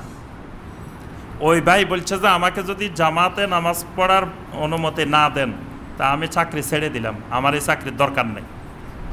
পরে দেখছে যে এরকম ইঞ্জিনিয়ার তো আর পাওয়া যাবে না, এরকম লোক পাওয়া যায় না। এবার ঠিক আছে যান। দেখেন কত বদমাশ, কত ইবলিস, যে নামাজ পড়তে গেলে চাকরির ক্ষতি হয়ে যায়, তার কাজের ক্ষতি হয়ে যায়। আর যে মাঝখান দিয়ে সিগারেট খাওয়ার জন্য টয়লেটে ঢুকে বসে থাকে, কত চাকরিজীবী কত অফিসার দেখবেন যে সিগারেট খাওয়ার জন্য বসে আছে। অফিসে টেবিলের উপরে কত গুরুত্বপূর্ণ ফাইল পড়ে আছে আর বাইরে ঘুরতেছে, সেগুলোর খবর নাই। ওই নামাজ পড়তে গেলে সময় নষ্ট হয়ে যায়। আবার দেখবেন রাস্তায় যানজটের মধ্যে ঘন্টার পর ঘন্টা বসে আছে, সেখানে সময় নষ্ট হচ্ছে না। যদি গাড়িটা কোনো জায়গায় নামাজের জন্য বিরতি দেয়, কি বিরক্তি! আরে নামাজ পড়ার জন্য দাঁড়ায় রয়েছে, গাড়িটা যাইতে দেরি হয়ে যাচ্ছে, কিন্তু এক জায়গায় যে 3 ঘন্টা জ্যামে দাঁড়ায় রয়েছে, সেটা কোনো বিরক্তি নেই। আল্লাহ পাক বলতেছেন ফালা তুতিহুমা, খবরদার, চাকরি ছাড়ো, সব ছাড়ো, এদের আনুগত্য করা যাবে না। আল্লাহর নাফরমানি করতে যদি বলে সেখানে আনুগত্য করা যাবে না। মা বাবা যদি বলে পর্দা করা যাবে না, মা বাবার কথা শোনা যাবে না। মা বাবা যদি বলে যে ছোট মানুষ, দাড়ি রাখা যাবে না, মা বাবার কথা শোনা যাবে? শোনা যাবে না। আল্লাহ পাক স্পষ্ট বলেছেন ফালা তুতিহুমা। তবে আল্লাহ পাক সাথে সাথে আরেকটা কথা বলছেন ওয়াসাহিবহুমা ফিদ দুনিয়া মারুফা, তবে তাদের আনুগত্য করবা না, কিন্তু দুনিয়াতে তাদের সাথে সদাচরণ করবা, বেয়াদবি করবা না। এই কথাও বলে দিচ্ছেন। দেখেন আল্লাহ পাক বলছেন যে তাদের আনুগত্য করবা না, বলবা যে আব্বা, সুন্দর করে বলবা যে আব্বা আপনি যে কথা বলছেন এটা ঠিক আছে, কিন্তু আমি আল্লাহর গোলাম, আল্লাহর নাফরমানি, আপনার নির্দেশে আল্লাহর নাফরমানি করতে পারবো না। তবে আপনি বাবা হিসাবে যতটুকু সম্মান পাওয়ার ততটুকু সম্মান আমি আপনাকে করব। এই ব্যাপারে আপনি কোনো ঘাটতি পাবেন না, নিশ্চিন্তে থাকেন। কিন্তু আল্লাহর নাফরমানি করতে বললে আমি সেটা শুনবো না। এই কথাটা বলতে হবে খুব সুন্দরভাবে, বেয়াদবি করে বলা যাবে না। এটাকে আল্লাহ বলতেছেন ওয়াসাহিবহুমা ফিদ দুনিয়া মারুফা, মা বাবা শিরক করতে বললেও বেয়াদবি করবে না, সুন্দর করে মা বাবার সাথে বলবা। ওয়াত্তাবে সাবিলা মান আনাবা ইলাইয়া, আর ওই রাস্তা ওই তরিকার ইত্তেবা করবা, মান আনাবা ইলাইয়া, যারা আমার দিকে প্রত্যাবর্তন করেছে। আমরা একটা ইবাদতের নাম বলছি না, আনাবা, মান আনাবা ইলাইয়া, যেই লোক একান্তভাবে আমি আল্লাহর দিকে আসছে, ওই লোকদের তরিকা অনুসরণ করবা। এই কথাটার বড় ব্যাখ্যা আছে, সময়ও শেষ, তো সংক্ষিপ্ত ব্যাখ্যা একটু ইঙ্গিত দিয়ে দিই যে কাদের তরিকা আপনি অনুসরণ করবেন। আল্লাহ পাক বলছে মান আনাবা ইলাইয়া, তরিকা অনুসরণ করবেন কাদের? মান আনাবা ইলাইয়া, এটা মনে রাখবেন, তরিকা অনুসরণ করবেন মান আনাবা ইলাইয়া, আল্লাহর বাক্যটা মনে রাখবেন। ওয়াত্তাবে সাবিলা মান আনাবা ইলাইয়া, যারা আমার দিকে প্রত্যাবর্তন করেছে তাদের তরিকা, তাদের রাস্তার ইত্তেবা করো। এখন তো তরিকা 126টা বাংলাদেশে তরিকা কয়টা? 126টা। সবচেয়ে সহজ তরিকা কোনটা? শর্টকাট তরিকা কোনটা? চিশতিয়া সাবেরিয়া। এটা হলো একেবারে শর্টকাট ইংরেজি শেখার কোর্স। ইংরেজি IELTS কোর্স আছে না, দেখবেন যে কত রকমের কোর্স বাইরেছে, সবাই বিফলে মূল্য ফেরত। আপনি যদি ইংরেজি বলতে না পারেন টাকা ফেরত দিয়ে দিবে, এরকম কোর্স বাইরেছে না, গ্যারান্টি সহকারে আপনারা ইংরেজি শিখাইব। তো এরকম 126টা আছে, আর এটা হলো সবচেয়ে শর্টকাট এবং বিশ্বের 1 নম্বর সহি হক তরিকা এটা, বুঝতে পারছেন? তো তাহলে বোঝা যায় 126টা। এখন আল্লাহ বলতেছেন সাবিলা মান আনাবা ইলাইয়া, তরিকা অনুসরণ করবা যারা এনাবা করছেন। এনাবা, এই জন্য এনাবা কারা করছেন ওই লোকগুলাকে চিনাটাও একটা জরুরি বিষয়। কিন্তু আমাদের একটা জটিল সমস্যা আছে, আমরা লোক চিনি না। লোক চিনতে আমাদের অনেক সমস্যা। আলেম চিনি না, জাহেলকে আলেম মনে করে বসে থাকি, জাহেলকে শাইখ মনে করে বসে থাকি। কিন্তু আলেম চিনতে হবে, আলেম না চিনলে বরবাদ। যেই পথে চলতে চাচ্ছেন সেই পথে চলতে পারবেন না, সেই পথে চলতে যা গোমরা হয়ে যাবেন। আচ্ছা, ফিকহি ব্যাপারে পৃথিবীর মানুষ 2টা তরিকা ফলো করে। একটা তরিকার নাম কি? তাকলিদ। আরেকটা তরিকার নাম তানাক্কুল। তাকলিদে শাখসি আর তানাক্কুল বাইনাল মাযাহিব, এটা আমরা ইতিপূর্বে বিস্তারিত আলোচনা করছি। আচ্ছা, এখন 2টার মধ্যে আপনি বেছে নিলেন কোনটায় হাঁটবেন, কোন রাস্তায় হাঁটবেন? তানাক্কুল বাইনাল মাযাহিব। এই তানাক্কুল বাইনাল মাযাহিবের রাস্তায় যদি হাঁটতে চান, এই রাস্তায় ইতিপূর্বে যারা হাঁটছেন তাদের সাথে আপনার সম্পর্ক রাখতে হবে। রাখতে হবে না? না হয় আপনি ওই রাস্তা চিনবেন কিভাবে? আপনি ওই রাস্তা যেতে যাই অন্য রাস্তা চলে যাবেন, গোমরা হয়ে যাবেন। এজন্য তানাক্কুল বাইনাল মাযাহিবের উপরে যদি চলতে চান, তানাক্কুল বাইনাল মাযাহিব মানে কি? মানে 4 মাযহাবকে আপনি একসাথে ফলো করবেন। আর তাকলিদে শাখসি মানে একটা ফিকহি মাযহাবকে আপনি অন্ধভাবে অনুসরণ করবেন, এটা একটা রাস্তা। আর একটা রাস্তা হলো তানাক্কুল বাইনাল মাযাহিবিল আরবা, চারটাকে একসাথে ফলো করবেন। অনেকের মাথায় আবার ধরে না যে চারটা আবার কেমনে একসাথে ফলো করে। আচ্ছা, আরেকটা হলো এত ঝামেলা যাওয়ার দরকার কি, একটা ফলো করলে তো হয়। কি বলেন? ঝামেলা যাওয়ার দরকার এই জন্য, চারটা ফলো করলে 100% কোরআন আর সুন্নাহ ফলো করতে পারবেন, একটা ফলো করলে 100% পারবেন না। চারটা ফলো করলে ওই চারটাকে একত্রে মিলাইলে কোরআনের সব আয়াত এখানে একসাথে পাওয়া যাবে, সব হাদিসের আমল আসবে। তো একটা মিলাইলে, একটার আনুগত্য করলে কিছু হাদিস আমল হবে, কিছু হাদিস আমল হবে না। এই জন্য যুগে যুগে এটা তানাক্কুল হয়েছে। হানাফি মাযহাব হলো 3টা মাযহাবের তানাক্কুল। একটা হলো ইমাম আবু হানিফা রহমতুল্লাহের মাযহাব, একটা ইমাম আবু ইউসুফ রহমতুল্লাহের মাযহাব, একটা ইমাম মুহাম্মদ রহমতুল্লাহের মাযহাব। 3টা মাযহাবকে তানাক্কুল করে হানাফি মাযহাব হয়েছে। এই তানাক্কুল করার কারণও হলো ওই যে হাদিসের আমল। ঠিক একইভাবে আপনি 4টা মাযহাবকে তানাক্কুল করবেন। আপনি আমি কি কোরআন হাদিস পড়ে পড়ে তানাক্কুল করতে পারবেন? তাহলে কি করতে হবে আপনাকে? এই তানাক্কুল যে সকল ওলামায়ে কেরাম করছেন তাদেরকে আগে চিনতে হবে। আমি তো সব জায়গায় গেলে পরীক্ষা নিই, কিছু ইন্টারভিউ নিই, কোন লেভেলে আছে, তারপরে বলি যে সরকার বাড়ি মসজিদে যাইয়েন, ওখানে কিছু ট্রেনিং নিয়ে আসতে হবে। এখন আপনারা প্রাইমারি লেভেলে। কালকে এক জায়গায় গেছি, যা জিজ্ঞাসা করে কিছু বলতে পারে না, থেকে আপনারা তো এখনও প্রাইমারিতে। আর আমাদের ওখানে আলহামদুলিল্লাহ এখন প্রাইমারি, হাই স্কুল পারে, কলেজেও আছে স্টুডেন্ট। ইনশাল্লাহ ইউনিভার্সিটি লেভেলে পৌঁছে যাবে ইনশাল্লাহ। আপনারা আমাদের ওখানে যাই কিছু ট্রেনিং নিয়ে আসবেন। এখন কথা হলো আপনি যে তানাক্কুলের উপরে চলবেন, এই তানাক্কুলের উপরে চলতে হলে তানাক্কুলের ওলামায়ে কেরাম কারা তাদেরকে চিনতে হবে। তো অনেকে এটাই চিনে না। এটার চিনতে হলে প্রথমে চিনতে হবে কাকে? শাইখুল ইসলাম ইমাম ইবনে তাইমিয়া। এই নামগুলা মনে রাখবেন, আমি সংক্ষেপে বলে যাচ্ছি। এই নামগুলা মনে না রাখলে আপনি এই রাস্তায় চলতে পারবেন না। রাস্তার মাঝখানে যায় রাস্তা হারাই ফেলবেন। ভালোর জন্য যে রাস্তা অনুসরণ করতে চাচ্ছেন, উল্টা আরও আপনি গোমরা হয়ে যাবেন যদি এই মানুষগুলোর সাথে আপনার সোহবত তাআল্লুক না থাকে। 1 নম্বরে মনে রাখবেন শাইখুল ইসলাম ইমাম ইবনে তাইমিয়ার, উনি সর্বপ্রথম এই তানাক্কুল করছেন, তানাক্কুল বাইনাল মাযাহিবিল আরবা। এরপরে তার 3 ছাত্র, এদের নাম মনে রাখবেন, ইমাম আজ-জুহরি না, ইমাম আজ-জুহরি না, ইমাম আজ-যাহাবি, ইমাম আজ-যাহাবি, ইমাম ইবনে কাসির, ইমাম ইবনুল কাইয়্যিম। এই 3 জন হলো সাগর, 3টা সাগর। আর ইবনে তাইমিয়া হলো ধরেন মহাসাগর। 3 সাগর আসি মহাসাগরে মিলছে। এগুলার এলেমের দিকে তাকাইলে আপনার টুপি পাগড়ি সব পড়ে যাব। এই 3টা আর ইবনে তাইমিয়ার যে 4 জনের নাম বলবা, এগুলার এলেম এত পাহাড়ের মতো। আপনি উপরের দিকে তাকাইলে, শাইখ বিন বাজ বলতো যে ইবনে তাইমিয়ার এলেমের দিকে তাকাইলে আমাদের টুপি পিছনে পড়ে যায়। মানে এত উপরে তাকাইতে তাকাইতে এইভাবে তাকাইতে হয়, তো পিছনে টুপি পড়ে যায়। এদের এলেম এত উপরে। একজন শাইখুল ইসলাম ইমাম ইবনে তাইমিয়া রহমতুল্লাহ আলাইহি, তার 3 ছাত্র ইমাম আজ-যাহাবি। এই যে কবিরা গুনার বই আছে না, ইমাম আজ-যাহাবি, ওনার আরেকটা প্রসিদ্ধ বই আছে সিয়ারু আলামিন নুবালা। এই বই না পড়ে পৃথিবীর কেউ আলেম হইতে পারে না। সে হানাফি হোক, শাফি হোক, মালিকি হোক, হাম্বলি হোক, আলে হাদিস হোক, যে ইমাম যাহাবির সিয়ারু আলামিন নুবালা না পড়লে আলেম হইতে পারে না। বুঝতে পারছেন? এই 4 জনের নাম বললাম, এরা সকল দল মত পথের অগ্রপথিক। এদেরকে বাদ দিয়ে পৃথিবীতে কেউ আলেম হইতে পারে না। মানে এদের এলমি বিচরণটা এত প্রশস্ত, এদেরকে বাদ দিলে হে এলেমে শিখতে পারবে না। এরা এমন এমন সাবজেক্টের কিতাব লিখছেন যেটা পৃথিবীর কেউ এত উন্নত মানের কিতাব আর লিখতে পারে নাই।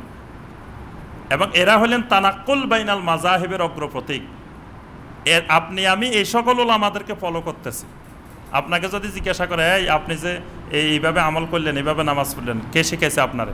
আপনি কবেন যে ইবনে তাইমিয়া শিখাইছে। এবার তুমি কথা বলতে চাইলে ইবনে তাইমিয়ার সাথে কথা বলো। কি বলেন? তাই বলে ইবনে তাইমিয়ারে পামো কই? ইবনে তাইমিয়ার ফতোয়া আছে 36 খণ্ড, সেটা পড়ো তুমি। ওই আলেমকে ওইটার সাথে লাগাই দিবেন। ওইটার সাথে লাগাই দিলে ওই আলেমে চেঞ্জ হয়ে যাবে। বুঝতে পারছেন? ইবনে তাইমিয়ার সাথে লাগাই দিতে পারলে আপনি কোনো আলেমকে, তাহলে সেই আলেম অটোমেটিক চেঞ্জ হয়ে যাবে। ইবনে তাইমিয়া কোন জিনিস চিনতে পারলে সেই আর আপনার এগুলোর বিরুদ্ধে লাগবে না। কোনো আলেমকে যদি আপনি চান যে ওনাকে আপনি ওনার এই গোড়ামি থেকে বের করবেন, তো ইবনে তাইমিয়ার সাথে লাগাই দিবেন। ইবনে তাইমিয়ার সাথে লাগাইতে হলে ইবনে তাইমিয়ার 36 খণ্ডের ফতোয়া সেটার সাথে সম্পৃক্ত হইতে হবে ওলামায়ে কেরামদেরকে। এই ফতোয়াগুলোর মধ্যে একসাথে 4 মাযহাবের আলোচনা এনে এরপরে 4টা মিলে কোনটা সবচেয়ে বেশি সহি কোনটা হক ওই সমাধান ওখানে দেওয়া আছে। তাহলে ইমাম ইবনে তাইমিয়া, ইমাম আয-যাহাবী, ইমাম ইবনে কাসির, হ্যাঁ, ইমাম ইবনুল কাইয়্যিম। ইমাম ইবনুল কাইয়্যিমের জাদুল মাআদ, আল্লাহু আকবার। পৃথিবীর যত মাদ্রাসা আছে, কওমি মাদ্রাসা, আলিয়া মাদ্রাসা, আলে হাদিস মাদ্রাসা, আরো যত রকমের মাদ্রাসা আছে সারা দুনিয়াতে, জাদুল মাআদ না পড়লে কেউ আলেম হইতে পারে না। বুঝতে পারছেন? ইমাম ইবনুল কাইয়্যিমের। তারপরে ইবনে কাসিরের তো জানেন,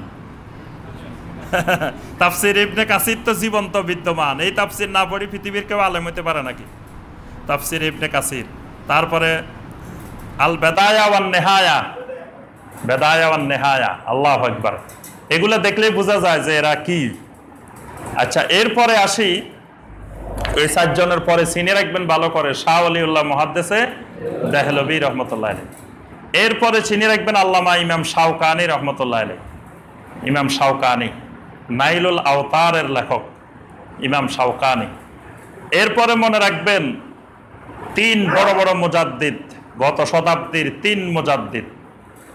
একজন হলেন শাইখ বিন বাজ রাহিমাহুল্লাহ, একজন হলেন শাইখ মুহাম্মদ বিন সালেহ আল উসাইমিন রাহিমাহুল্লাহ, আরেকজন হলেন শাইখ নাসিরউদ্দিন আলবানী রহমতুল্লাহ। এরা 3 জগতের 3 সাবজেক্টের 3 পথিকৃৎ। একজন হলেন এলমে আকীদার এলম, আকীদার এলমে কে? শাইখ বিন বাজ রহমতুল্লাহ। আকীদার কোনো মাসালা দরকার শাইখ বিন বাজের জিজ্ঞেস করবেন। আপনার ফিকহি কোনো মাসালা দরকার কারে জিজ্ঞেস করবেন? সালেহ বিন উসাইমিন রাহিমাহুল্লাহ, ফিকহি মাসালা। আপনার হাদিসের মাসালা দরকার, হাদিসের ডাক্তারের কাছে যাবেন, সেটাকে শাইখ নাসিরউদ্দিন আলবানী রহমতুল্লাহ আলাইহি। আমাদের দেশে এখন জাহালতের কারণে কেউ কেউ বলে কি কয় আলবানী সহিহ হাদিসের দইফ বানাই দিছে, দইফ হাদিসের সহিহ বানাই দিছে। মনে হচ্ছে যে আলবানীর বাপের সম্পদ। মানে এটা হলো আলবানীকে না চিনা না জানা। আল্লাহু আকবার। আলবানী কোনো হাদিসকে নিজের থেকে সহিহও বলেন নাই, দইফও বলেন নাই। আলবানীর আগে শত শত মুহাদ্দিস ওইটাকে সহিহ বলে গেছেন, দইফ বলে গেছেন। আলবানী খালি কথাগুলো এক জায়গায় একত্রিত করছেন। আগে এগুলা এলোমেলো ছিল বিভিন্ন জায়গায়, আলবানী সবগুলারে আনি এক জায়গায় একত্রিত করছে। যেমন ধরেন তিরমিজির হাদিসগুলো, তিরমিজির হাদিসগুলো কোনটা সহি লিজাতিহি, কোনটা সহি লেগাইরিহি, কোনটা হাসান লিজাতিহি, কোনটা হাসান লেগাইরিহি, কোনটা দইফ জেদ্দান, কোনটা মাউদু, এগুলা আলবানীর আগে শত শত মুহাদ্দিস বলে গেছে। কিন্তু বলে গেছে যে এক জায়গায় বলে নাই। ওই অমুক জায়গায় একটা বলছে, অমুক জায়গায় একটা বলছে, অমুক জায়গায় একটা বলছে। সাধারণ মানুষের জন্য ওগুলো খুঁজে বাইর করা, একটা খুঁজতেই জীবন চলে যাব। আলবানী রহমতুল্লাহ আলাইহি কি করছেন, ওই বিভিন্ন জায়গা থেকে খুঁজে খুঁজে এক জায়গায় নিয়ে আসছেন, এক জায়গায় আনে দিছে। উনি নিজে বলেন নাই যে এটা সহি, নিজে বলেন নাই যে দইফ। উনি সহিহ হাদিসের দইফ বানান নাই, দইফ হাদিসের সহি বানান নাই। উনি অন্যদের কথাগুলো একত্রিত করে দিছেন। বুঝতে পারছেন? তাহলে এই 3 জনের নাম মনে রাখবেন। এই 3 জন কিন্তু বিগত শতাব্দীতে ইন্তেকাল করছেন রাহিমাহুমুল্লাহ। আচ্ছা, বর্তমান দুনিয়াতে আপনি কাদের সাথে তাআল্লুক থাকবেন এটাও জানতে হবে, না হয় আপনি এই রাস্তায় চলতে পারবেন না। বর্তমান দুনিয়াতে চলতে চাইলে বর্তমান দুনিয়ার এই তানাক্কুল বাইনাল মাযাহিবিল আরবার কারা শীর্ষ আলেম এটা জানতে হবে। এদের মধ্যে 1 নম্বরে সালেহ বিন ফাওজান আল ফাওজান হাফেজাহুল্লাহ, তার নাম মনে রাখবেন। এবং ইন্টারনেটে তার হাজার হাজার ফতোয়া মাসাইল সব পাইবেন। সালেহ বিন ফাওজান আল ফাওজান হাফেজাহুল্লাহ। তারপরে আরেকজন, আল্লাহু আকবার, এই লোক তো বর্তমান জামানার মানে আরেক আশ্চর্য, সপ্ত আশ্চর্যের মধ্যে এটা 8 নম্বর আশ্চর্য। এই লোকের নাম কি? মুহাম্মদ বিন হাসান আদ-দুদু আশ-শানকিতি হাফেজাহুল্লাহ। এটা ইন্টারনেটে সার্চ দিবেন, দেখবেন আমার মতো এরকম পাগড়ি বান্দা। ও এটার মাথায় সেম এরকম পাগড়ি বান্দা দেখবেন। মদিনার শাইখে মদিনা, মদিনার অনেক বড় আলেম, বিশ্ববরণ্য আলেম। ওনার নাম মুহাম্মদ বিন হাসান আদ-দুদু আশ-শানকিতি। আর বিগত শতাব্দীর কিছুদিন আগে ইন্তেকাল করছেন আরেকজন ছিলেন মুহাম্মদ আল আমিন আশ-শানকিতি। উনিও শীর্ষ আলেমদের একজন, মুহাম্মদ আল আমিন আশ-শানকিতি। শানকিত হলো মোরতানিয়ার একটা শহরের নাম। এদের জন্ম ওই জায়গায়, এই জন্য এদেরকে সানকিতি বলা হয়। সানকিতের অনেক বড় বড় আলেম তৈরি হয়েছে। তাহলে এদের সাথে আপনি সম্পৃক্ত থাকবেন, তাহলে গোমরাহির দিকে যাওয়ার সম্ভাবনা নাই। তারপরে আপনার আলহামদুলিল্লাহ আরও যে সকল ওলামায়ে মদিনা শায়েখেরা আছেন তাদের সাথে সম্পর্কিত, এই যে কয়জনের নাম বললাম এগুলা ভালো করে মনে রাখার চেষ্টা করবেন। তাহলে আপনি মনে করবেন যে সাবিলা মান আনা বা ইলাইয়ার তরিকার উপরে আছেন। এইগুলাই হলো মান আনা বা ইলাইয়া। আরও আছেন, আরও অনেকেই আছেন, সবার নাম তো আমরা বলি নাই, শুধু কয়েকজনের নাম বলছি। আল্লাহ পাক বলতেছেন সুম্মা ইলাইয়া মারজিউকুম ফাউনাব্বিউকুম বিমা কুনতুম তা'মালুন, এরপরে তোমাদের সবাইকে আমার দিকে ফিরে আসতে হবে, আমি তোমাদেরকে যে আমল করেছিলে সে সম্পর্কে তোমাদেরকে সংবাদ দিয়ে দিব। আল্লাহ রাব্বুল আলামিন আমাদের সবাইকে কোরআনে কারিমের এই আয়াতগুলোর আলোকে আমল করার তৌফিক দান করুন। আমাদের মধ্যে যারা অসুস্থ আছেন আল্লাহ পাক সবাইকে সুস্থতা দান করুন। আল্লাহ পাক আমাদের সবাইকে শিরক মুক্ত তাওহীদি ঈমান নসিব করুন। আল্লাহ পাক আমাদের সবাইকে আব্বা আম্মার বেশি বেশি খেদমত করার তৌফিক দান করুন। যাদের আব্বা আম্মা দুনিয়া থেকে বিদায় নিয়েছেন আল্লাহ পাক তাদের জীবনের সকল গুনাহগুলো মাফ করে দিন। আযাবে কবর থেকে, আযাবে নার থেকে আল্লাহ পাক তাদেরকে হেফাজত করুন। আমাদের এই মসজিদের যত প্রয়োজনীয়তা আছে আল্লাহ যেন গায়বে খাজানা থেকে সকল প্রয়োজনীয়তা পূরণ করে দিন। আমাদের বর্তমানে 2টা এসি দরকার, আলহামদুলিল্লাহ একটা এসির ব্যবস্থা আল্লাহ পাক জুমার সময় করে দিয়েছেন। আল্লাহ পাক আল্লাহর আরেকজন বান্দাকে আল্লাহ কবুল করে দিন যিনি আরেকটা এসির ব্যবস্থা করে দিবেন। কি আমিন বলে না দেখি, দিবেনও না আবার আমিনও দিবেন না, আবার আমিনও বলবেন না নাকি, যে আরেকজনে এই ফজিলত নিয়ে যাইব। আপনি চিন্তা করার কোনো কারণ নাই, যদি আল্লাহ আপনাকে ওই সামর্থ্য দেন, আপনি মনে মনে করেন যে এরকম মসজিদে এসি সব আমিই দিব, আপনি নিয়ত করে রাখেন যে আল্লাহ যদি আমাকে সম্পদ দে আমি 5-6টা দিব, আল্লাহ যদি আমাকে ওই পরিমাণ দেন, তাহলে আপনি ওই যে নিয়ত করে রাখছেন আল্লাহ পাক আপনাকে এমনি সওয়াব দিবেন। সুবহানাল্লাহ। কারণ যাদেরকে আল্লাহ দেন নাই তাদের নিয়ত থাকে বড়, দিলে তখন নিয়ত ছোট হয়ে যায়।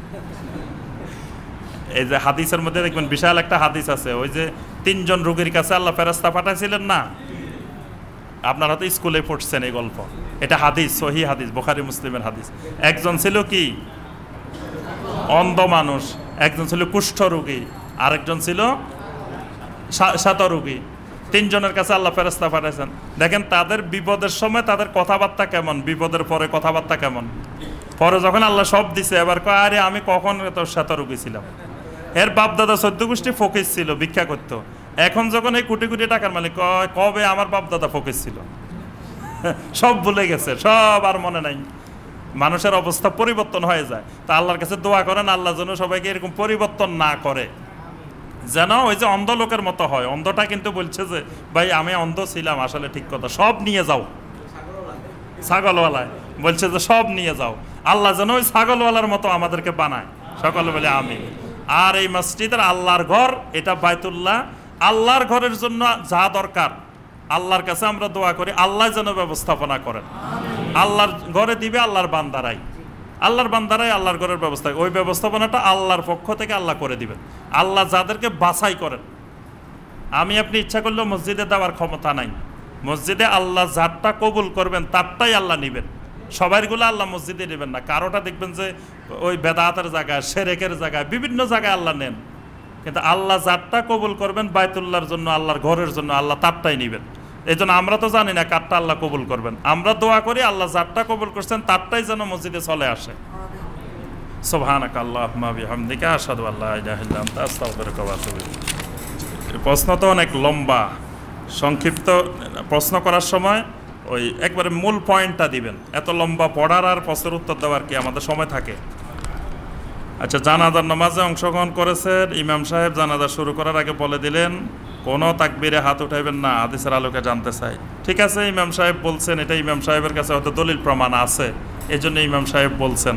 তবে হাত উঠানো না উঠানোর মধ্যে এটা একতলাফ আছে। জানাজার তাকবীরগুলোতে হাত উঠবে কি উঠবে না এটা নিয়ে ফকিহদের মধ্যে একতলাফ আছে, এবং নবী সাল্লাল্লাহু আলাইহি ওয়াসাল্লাম থেকে হাত উঠাইছেন এটারও হাদিস আছে, আবার উঠান নাই এটারও হাদিস আছে। এই জন্য এটা একতলাফ আছে। একতলাফি মাসাইল নিয়ে বাড়াবাড়ি করবেন না কোথাও, এটা আল্লাহর ওয়াস্তে সকলের প্রতি অনুরোধ। একতলাফি মাসাইল যেগুলো ফেকি একতলাফি মাসাইল যেগুলো, এগুলা নিয়ে কোথাও কোনো বাড়াবাড়ি করবেন না।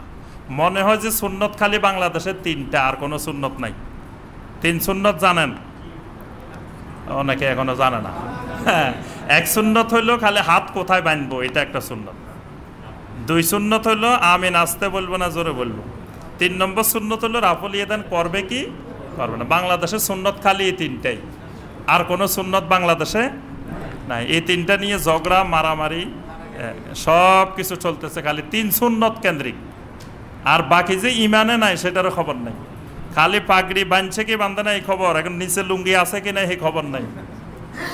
যে পাগড়ি কার কার মাথায় আছে, এক পাগড়িতে 70 রাকাতের সওয়াব নাকি?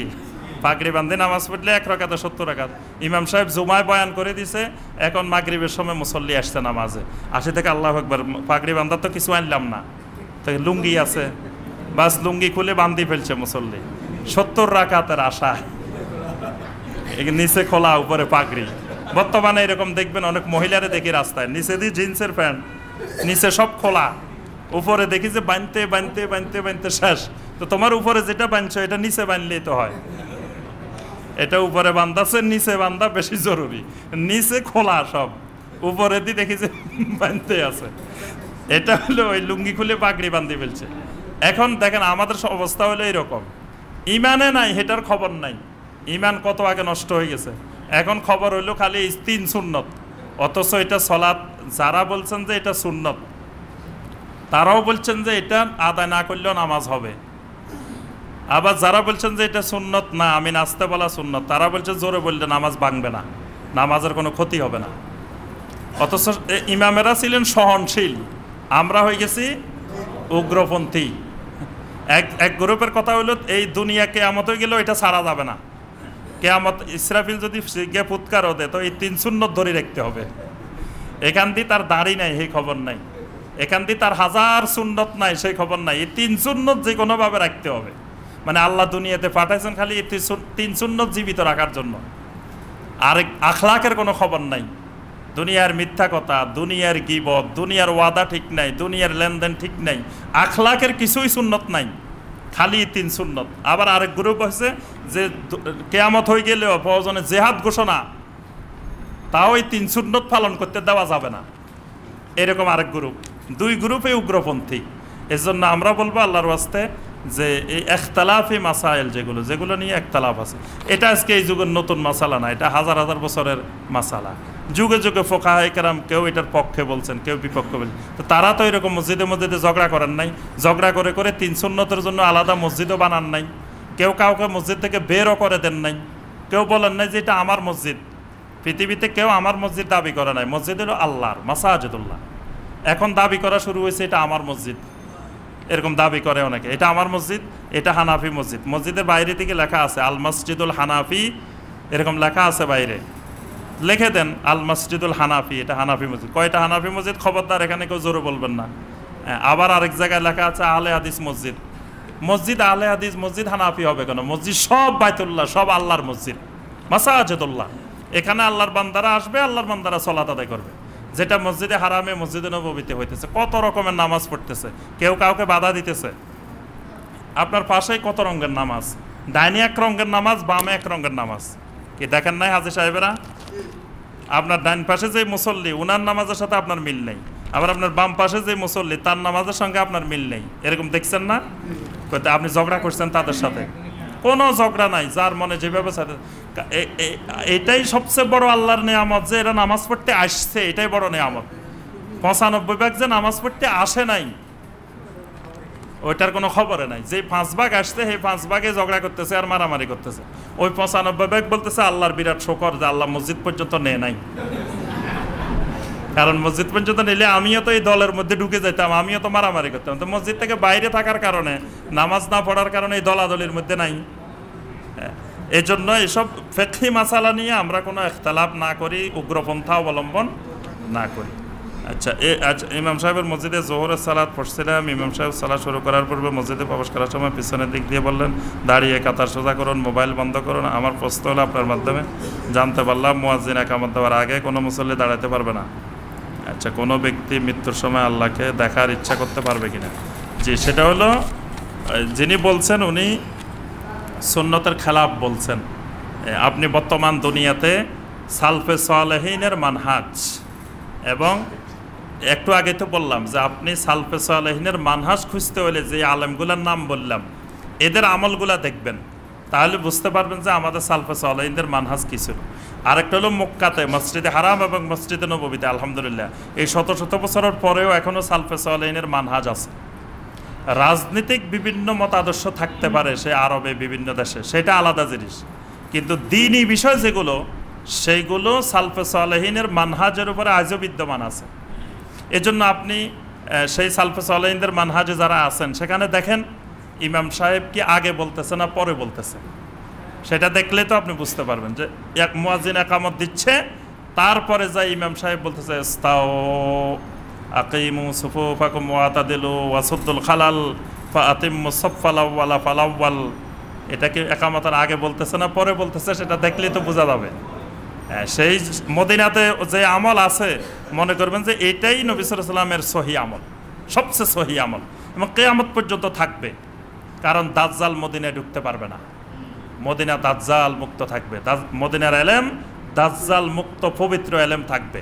তাহলে ওখানে আমলও দাজ্জাল মুক্ত আমল, ভেজাল মুক্ত আমল মসজিদে নববীতে থাকবে, ওলামায়ে মদিনার মধ্যে থাকবে কিয়ামত পর্যন্ত। আল্লাহ সুবহানাহু ওয়া তাআলা আমাদের সবাইকে ওলামায়ে মদিনার ইত্তেবা করার, সুন্নতের ইত্তেবা করার আল্লাহ আমাদেরকে তৌফিক দিন। সুবহানাকাল্লাহ, আশহাদু আল্লা ইলাহা ইল্লা আনতা আস্তাগফিরুকা।